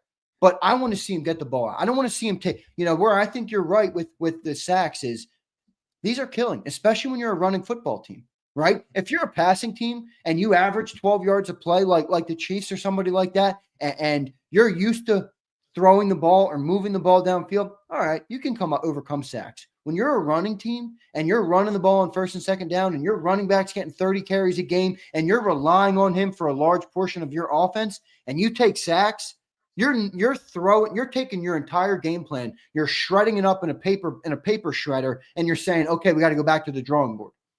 So there you go. That's another area I'd like him to see better. Get rid of the ball and don't take some of these sacks. But that to me is how I view wanting Jalen Hurts to be better. It's not about can he throw it 35 times a game.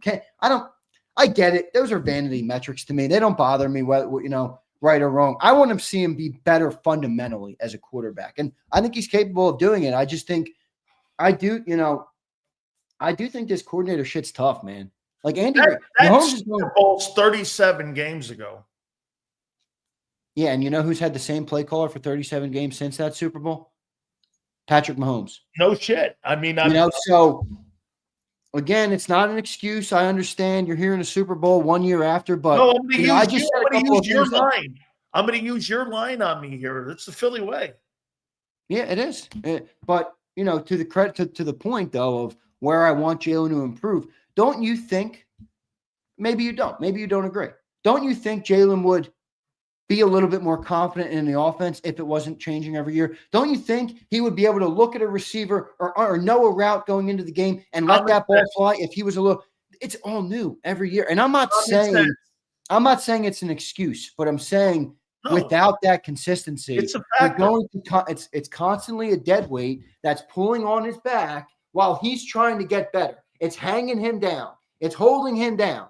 So I really think they got to, all right, if Kellen gets hired, all power to him. Go take this job. Frank. I think the Eagles should think long and hard about their next offensive coordinator. I think Frank, you're doing a disservice to your team and to your quarterback to keep changing this thing on him. He's not getting another job as a head coach. 100%. That's why I like it. That might be why I like it the most. That's right. Because you know why? He's going to go in there. Frank Reich ain't getting another head coaching job, bro. Okay? And Vic ain't getting another head coaching job. You stop the conveyor belt, whether it's good or bad. And the organization loves Frank.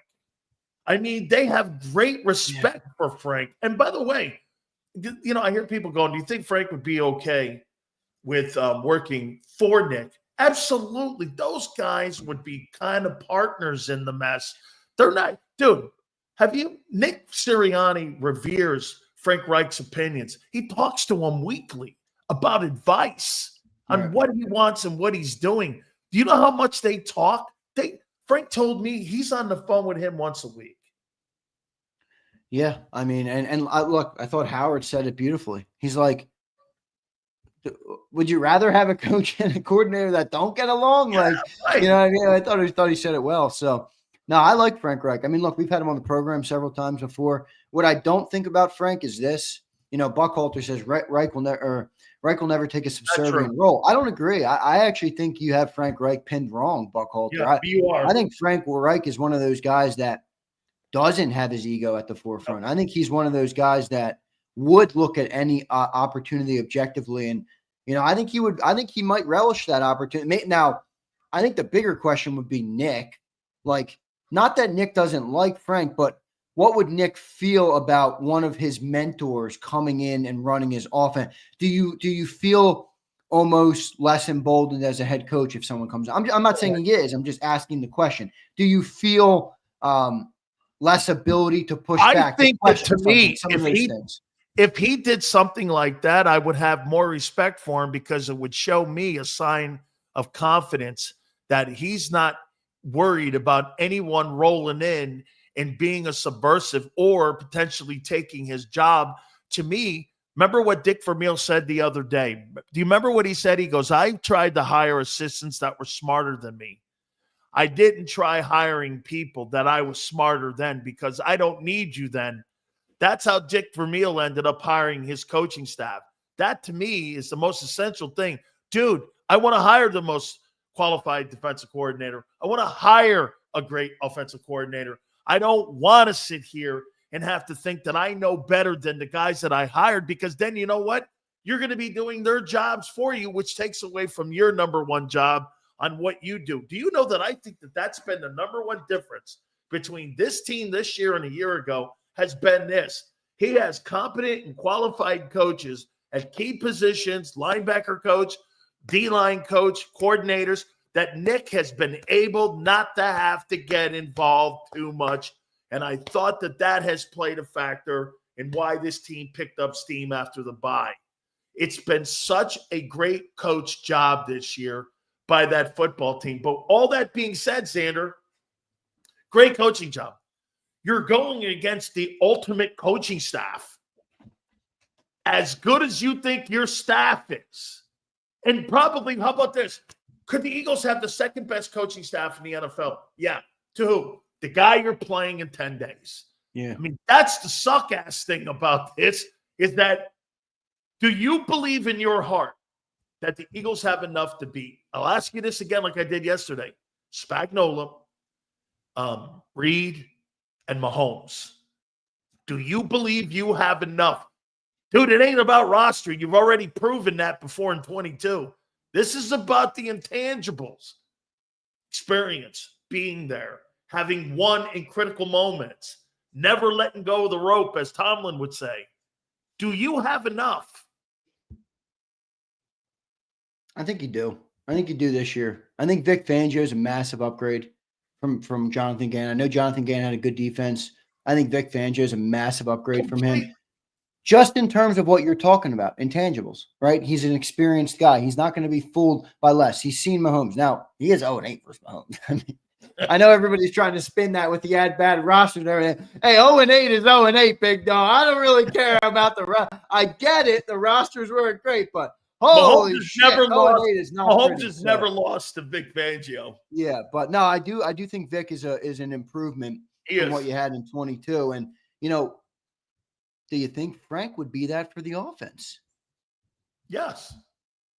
The older guy that's in the building that gives you the edge in terms of experience and some of those things. Maybe that's a good way to look at it. And it would keep Nick on the rails. Guy like Frank, having a staff like that, it would keep him on the rails. Again, at the end of the day, remember what Shane Steichen said.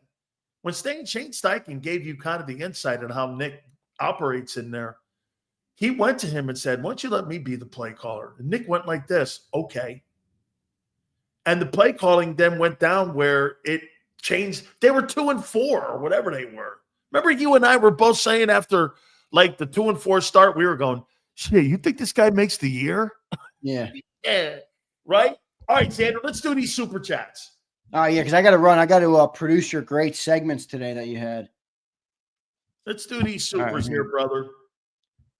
Hey, make sure you get the one where Marcus says that Hurts will never be more than what he is. And make sure you get the other one where Howard says this about Hurts. Yeah, he's okay. Shut up, Sileo. Matt Dio, what's up, man? Appreciate you. He says, we only need one or two stops, just like Brady and Belichick in 17. With Carter, Bond, Smith, and young defensive backs, Vic can get 2 to 4 good stops. Even more importantly, you need a big play and a big moment. That's what you didn't get. You didn't get 2 to 4 stops versus Brady. He hit 500 yards. Hey, you got one big play in one big moment. Hey, Xander, it could be one of those games though in 10 days. Yeah, but it's one big play and one big moment, in my opinion. Sean Davis says, our defense has made it look easy for some QBs this season. Vic likes to give up short passes and nothing deep. Is this a concern knowing KC is a lot of short passing? That's what Xander was talking about with Zach Ertz getting into the zone and having 11 catches for over 100 yards. I mean, you know, Kelsey's better than Hurts. So, I mean, yeah, that's an issue in there.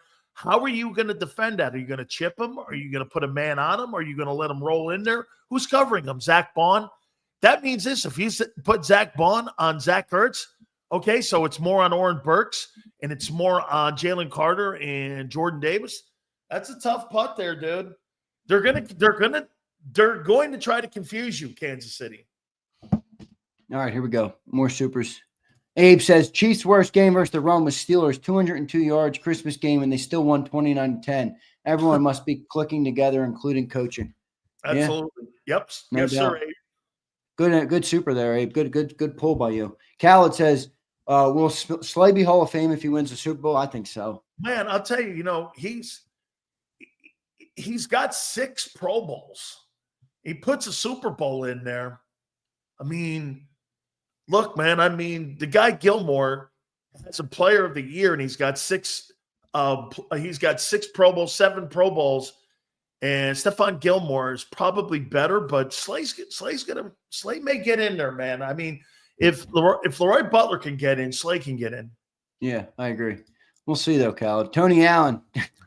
Jahan Dotson. By the way, superstar. I heard Jahan Dotson today on Burst 365 had the shittiest grade. Really? Yeah, that's what John said. That's pretty funny. Tony, you could probably get rich if you bet $10 on a touchdown for him. Might pay you out $10,000 for all we know. Tony Allen, Stills, what song music hyped you up when you played? Good question. Whiskey in a Jar. Is that right? Yep, Whiskey in a Jar by Metallica. I used to play AC/DC on my way to my hockey games. I love that too, man. Yeah. Dirty D checks in. AC/DC, and then I would go on the other side, go Lil Wayne, baby. Yep, my dad used to like President Carter. We would play President Carter in the car on the way to my hockey games. Baker Mayfield has had 4 offensive coordinators in the last 4 years. Baker Mayfield can throw the ball better than Jalen, but Jalen's a better overall around player. You can't go wrong, by the way, with some 50 Cent in the club. You know what I'm saying? You get a little jacked up on that. Absolutely. Or see, Dirty D. It's not a good formula. I hear you. I'm from northern New York too. Little town called Natural Bridge, 2 hours north of Syracuse. I wonder where Marcus grew up. I got no idea where Marcus grew up. I think Marcus grew up around the Rochester area. Oh, can I correct something, by the way? Okay. I just, John uses this phrase, he uses it all the time, and he uses elevate the conversation. Okay. And I want to elevate the conversation on here for everybody listening on how something works and what's a very misconstrued thing. Okay.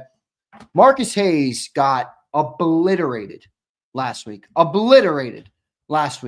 for a column that he wrote about Isaiah Rodgers. And the title of said column was Disgraced Gambler Isaiah Rodgers. Now, if you clicked on the column and read it like I did, it was a beautiful piece about Isaiah's journey and what he's been able to do for the team.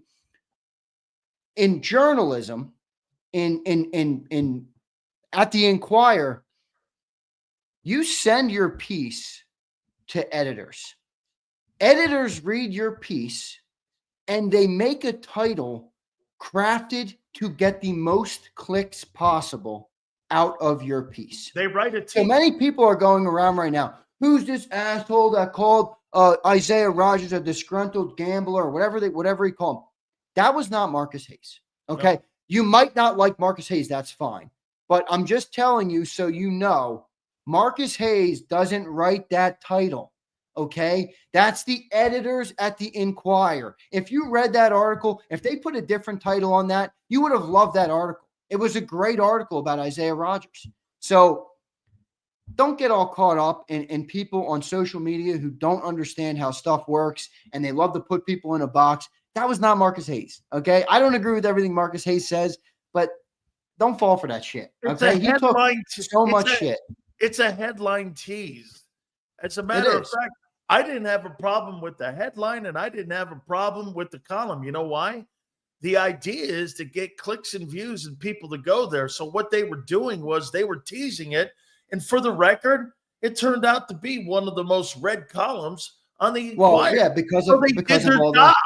Right. So the editors aren't going to change a thing. But the one thing I don't like about it is that the editors have that ability to do that. And then they don't take nothing happens to the editors. Nobody's in Philly. Well, nobody wants to slap the editor in the head when they're walking around the streets of Philly. So Marcus Hayes has to live with that. Sig Lord says that's a cop-out. No, it's not, Sig. What do you know about this business, Sig Lord? Sure, tell me, what do you know about this business that you can say that, Sig Lord? If you know something or you work in this business like I have for 5 years and have dealt with all these assholes, every legal department, every editing, we used to get lawsuit requests about Sileo for not quoting Jeff McClain right or using an eagle picture on our thumbnails. I've dealt with all these assholes. You don't know shit, Sig Lord. Okay, I'm not the biggest. I don't love everything Marcus says, but don't come in here and say something like that when you don't know anything. Yeah, it's just stupid. It's at the end of the day, you got to remember these people are doing the same thing that we're doing. We're trying to get viewers, and they're doing everything in their power to do it. And like you said, Xander, I mean, hey, at the end of the day, here, man, does it paint Marcus Hayes into being an asshole and looking like one? Yeah, but he knows that comes with the market. It comes with the territory. It comes with the territory. It does. Totally. I'm just saying, it's a low conversation to say, oh my God, he was mean to Isaiah Rodgers, which by the way, I mean, it was a great column. I'm an accountability guy too. Like if you make a mistake in life, you can't expect people to just never bring it up. I mean, look at Sileo. How many times has he talked to you about something that he wishes he did differently in life? It's accountability in life. You own it, you face it, you grow from it, you get better, and you move on. I mean, come on. Absolutely. Lord Gray says, the young GOAT is chasing Tom Brady. If he wins the Super Bowl here, have 4 Super Bowls, and he's only 29, we need Jake Elliott to be money. Yep. That's right. Yeah. Everything you said is right. Remember something about the Chiefs. The Chiefs are playing for history. The Eagles are trying to validate the wins that they have over the last 4 years and their era. Because would you not agree, Xander? If Jalen Hurts wins the Super Bowl, I mean, it's the greatest era in history of Eagle football. And also, on top of that, it validates him at being the most important quarterback. And I didn't like the way John didn't answer because of about having Howie's best pick. If that quarterback wins the Super Bowl, and he has been the 2, it's the greatest pick he's ever had. And whether or not it's a pick he counted on, how many people believe that Bill Belichick, when he drafted Tom Brady in the 6th round, was saying, that guy's going to win 6 Super Bowls? I'm happy you agree with me on this. Yeah. Well, John think doesn't about agree. it. They had given Xander. They had given the year before Drew Bledsoe a $117 million contract, and they made him the highest paid quarterback. They drafted Brady, guess what, in the 6th. The following year, Bledsoe gets hurt. Bledsoe gets hurt, and what happens? They put him in and changed the history. They didn't draft Tom Brady to take Drew Bledsoe's position. However, they had him in the room, and it was by happenstance that they got the GOAT in the room. How do you know that never plays out for Tanner McKee? Dude, draft correctly, evaluate. You never know. You may land on Jason Kelce. It's so true, man. You're 100% right. 100% right, man. I agree. You get all the supers? Yep, we got them all, bro. Let me make sure. Yeah, are we allowed to correct this or no? Zeal says, watch the Eskin interview. I mean softball. Can we tell the people why it's softball city? Oh, the reason why I couldn't ask is he's suing WIP. Yeah, there's a lot of legal stuff. Once again, real Zeal, like we just gave that one guy Sig the he's suing WIP for wrongful firing. There's just a lot of law. There's a lot of legal going around, man. And Howard's not going to come on if we don't agree to not put him in a compromising position. So, Zeal, one day that story will be told, just like with JAKIB. There's plenty to tell, man, soon. So absolutely. And Howard said that he would do it here for me if he gives me this opportunity. And I said, let's just talk about Super Bowl 59. And so he goes, great. You're going to just talk Super Bowl 59? And I kept to my word. And so why wouldn't As you should. He can't be put in a compromising situation. He wouldn't come on. Yeah. That's right. He's going to sue IP. Imagine that, a place that he built. Xander, great stuff, my friend. Literally built, by the way. I was surprised all the people in the chat. JAKIB, this is probably not an embellishment. JAKIB might not exist if a guy like Howard Eskin didn't come through Philly. Correct. That's what he did for sports talk. I wouldn't have a career if he didn't. That's what he did for sports talk in this city. Most people don't know that, but that's we might not exist without what he did. So no doubt about it. Sills, great show, man. I got to run. I'm going to get your segments up, right, brother? You got it, man. Thank you so much. Appreciate everybody. Sig Lord, even you. Sorry if I ripped you, brother. Love you all. See it. We will catch you on Birds 365, my good friend. Absolutely. Folks, I want to tell you about my great friends at Morgan & Morgan. I've been friends with John Morgan for over 20 years. Known him since, he first was really getting that company up and running. He and his wife and his family have built Morgan & Morgan to defend families across the country and individuals. I know this company. I've been involved with this company for over 20 years. They've invested in me, okay? And I know what they bring to the table when it comes to getting families what they need when it comes to lawsuits here. And Morgan & Morgan is America's #1 injury law firm in the country for a reason. How about this? With over $20 billion recovered to their clients, Morgan & Morgan, the track record speaks for itself. Nobody in the business has a better track record than Morgan & Morgan. As I told you, there's a story in Pennsylvania of a client that John was telling me about that got a $26 million claim, and they won and received a $26 million claim, and the insurance company only offered $650,000. Morgan & Morgan went in there and said, that ain't working. In Florida, the client received $12 million, and this is after the initial insurance company's offer of $350,000. That's what Morgan & Morgan does. They go in and make sure your family gets the best that they possibly can. Dude, everyone knows life is hard. Choosing Morgan & Morgan to defend your family will be the easiest thing you've ever done in your life. If you're ever injured, please check out my friends at Morgan & Morgan. The fee is free unless you both win. Think about that. You have to win. And then that's what this is all about, defending your family. For more information, go to forthepeople.com/big sales or pound 529. That's FOR thepeople.com/big sales or pound 529. Telling you, this is the easiest decision. If you've been injured, make sure you check out Morgan & Morgan. Do me a favor, you tell them Big Sil sent you. This is Eric. When he got injured in a car accident, he called Morgan & Morgan. He not only gets a lawyer, he gets trial lawyers like Sam and Jessica who are in it to win it. He gets his own investigators with briefcases, leather ones. And if you ever have questions, our customer service folks keep things rolling. Injured? We're your army. Morgan & Morgan, America's largest injury law firm. Ignite your nights with free live entertainment daily, only at Live Casino and Hotel Philadelphia's Center Bar. 7 days a week, enjoy some of the region's top party bands, performers, and DJs as they take the stage in the heart of the casino action.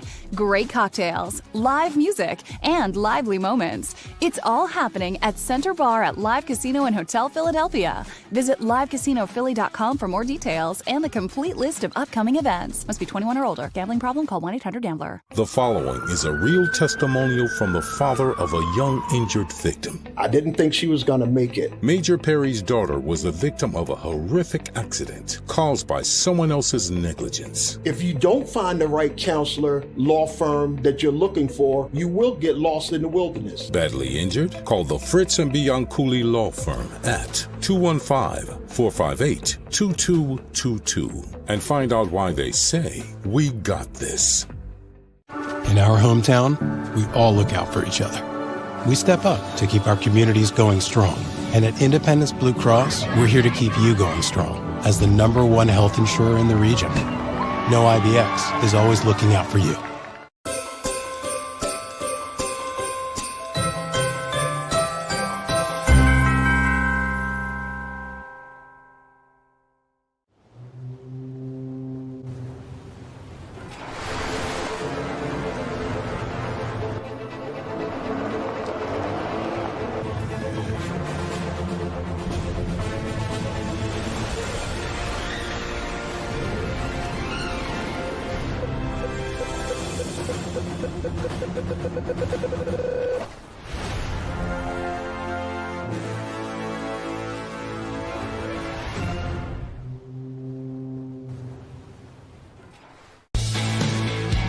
We noticed that there was mold creeping into our basement about a year and a half ago, and wanted to make sure that we were getting rid of the problem permanently. We actually reached out to several different contractors to get it resolved, and actually 2 of them recommended DryTech to us as a long-term solution. Other than the noise factor, we wouldn't even know that there was work being done on the basement level. It's really been a clean process for us. Score and save this football season on your car insurance. Before the next game, save up to 40% on your auto insurance policy. That's right, 40% savings. Call an audible this season and contact the Del Val Insurance Group. They're an advocate for you, not an insurance company. That means they'll get you the right coverage and save you up to 40%. Call managing partners Fran or Jim of Del Val Insurance, 215-354-0122, or score and save at dvigi.com. dvigi.com.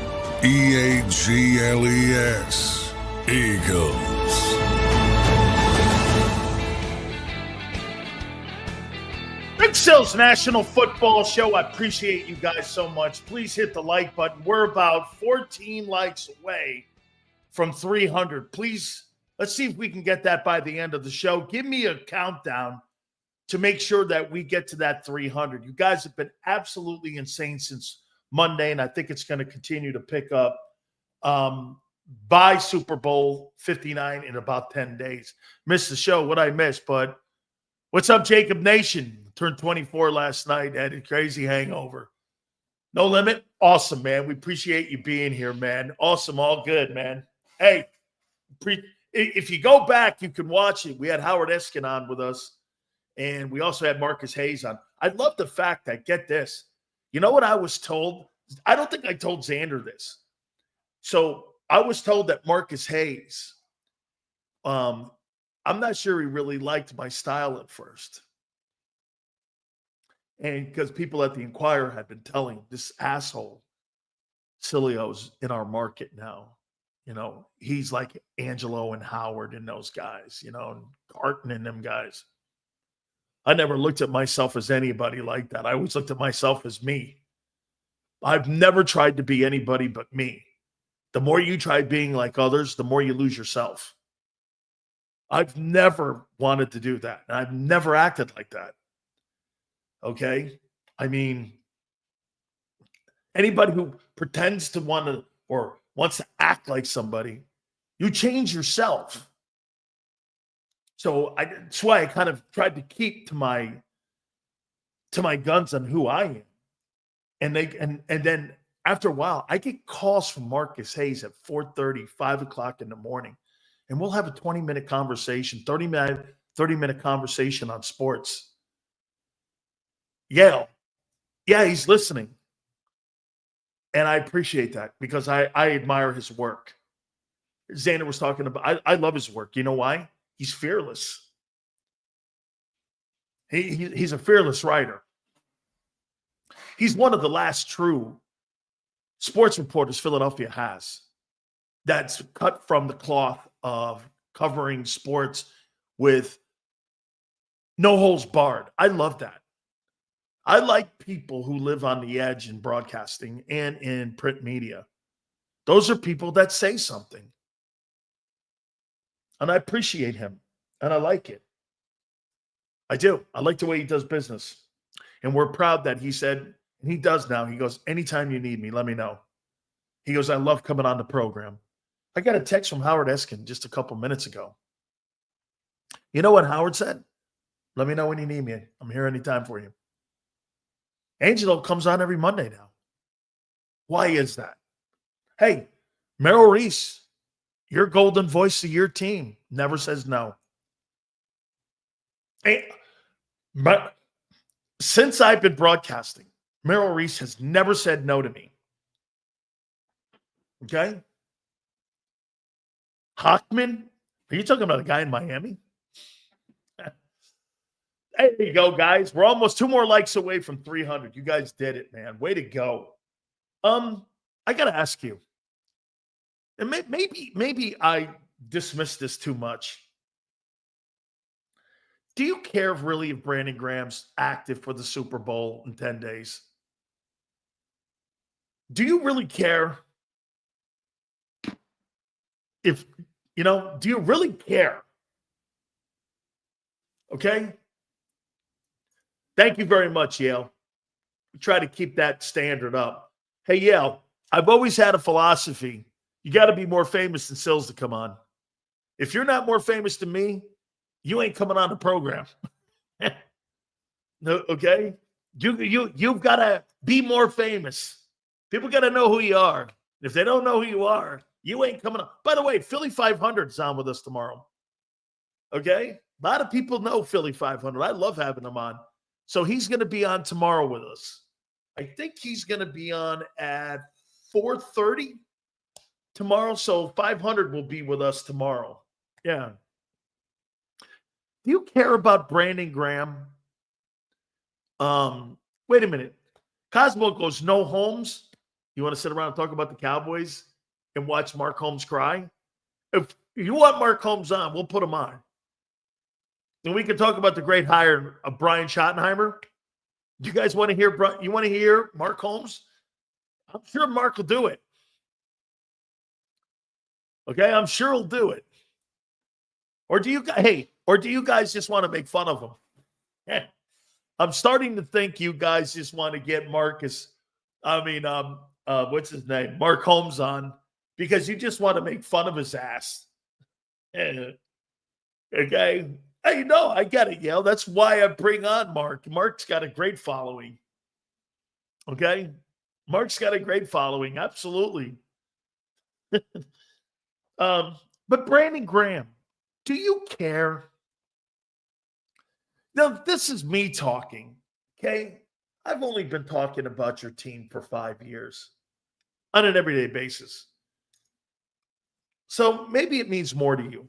But to me, I don't care. I don't care.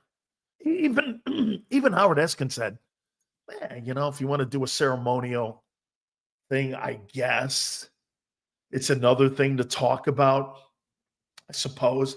But it's a non-factor in the game. So I don't know. I look at it as if you do or you don't, I don't really care. Just as long as you don't take away from a position that you might need in a Super Bowl when it comes to depth, like linebacker, I don't really care, I guess. Okay? I mean, right? BG shows up in big moments. Really going to show up in big moments when you hadn't played football or you hadn't conditioned in 5 months? You think he's in any kind of shape? I don't. Okay? I do not think that. So I don't think he's in shape. So what kind of factor is he? I don't know. By the way, I got to throw this at you. Xander, you're going to love this one. So Cam Newton, who's now the new race baiter on ESPN, along with Ryan Clark, made this comment that he would rather have his MVP award than a Super Bowl title. I'll say it again. Cam Newton would rather have his MVP trophy than a Super Bowl trophy. I'm happy that I won the MVP award. I'd rather have my MVP award than a Super Bowl trophy. Now, I'll ask you one here. Would you rather have a Hall of Fame ring? Or would you rather have a Super Bowl ring?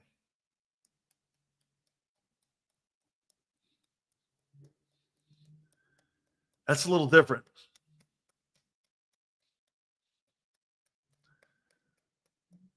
A Super Bowl ring? So let me ask you something, Flexen.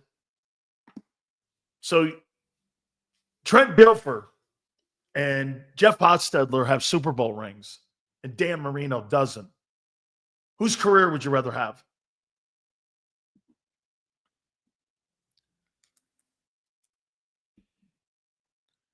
Whose career would you rather have? Dan Marino's? So you're telling me you'd rather have Trent Dilfer and Jeff Hostetler's career over Dan Marino's?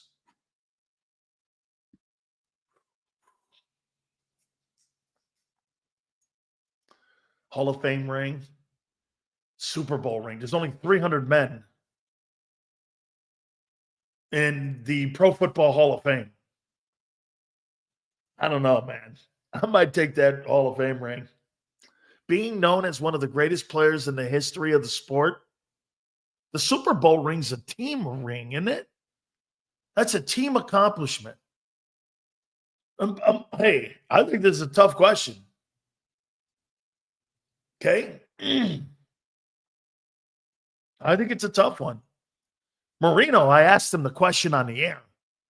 He said, I'd rather have my Hall of Fame ring. I was like, I don't know. I don't know about that one there. I don't know if I'm in there, but that one there. Okay? I don't know. You play to win the ring. Right. You play to Marino's lying? I think so too. Because you could see it when I asked him. I go, Dan, would you rather have your Hall of Fame ring or would you rather have your Super Bowl ring? And he goes, my Hall of Fame ring. What's crazy about that whole thing is Bob Greasy, the former Dolphin quarterback, has both. He's got 2 Super Bowl rings and he's got a Hall of Fame ring. I used to make that argument in South Florida that Bob Greasy was more accomplished. Okay? Absolutely. Guys, I appreciate you guys very much. Do me a favor, okay? Make sure you check out the Howard Eskin interview and Marcus Hayes. Yesterday, we also had Dick Vermeil on with us. I love our segment with Xander. That's one of the more popular segments that we have. Don't forget also, we are going to have Philly 500, I believe, tomorrow. And I think we got another special guest. We're working on Eric Allen for tomorrow, too, as we bring you some of the biggest names in Philly sports. So we'll do that. That'll be at 4:30 for you. Make sure you hit the like button. You guys are great. You did the 300 for me. Thank you very much. Big C, Big Joe. We'll see you 2 to 6 tomorrow, and we'll see you on the flip side.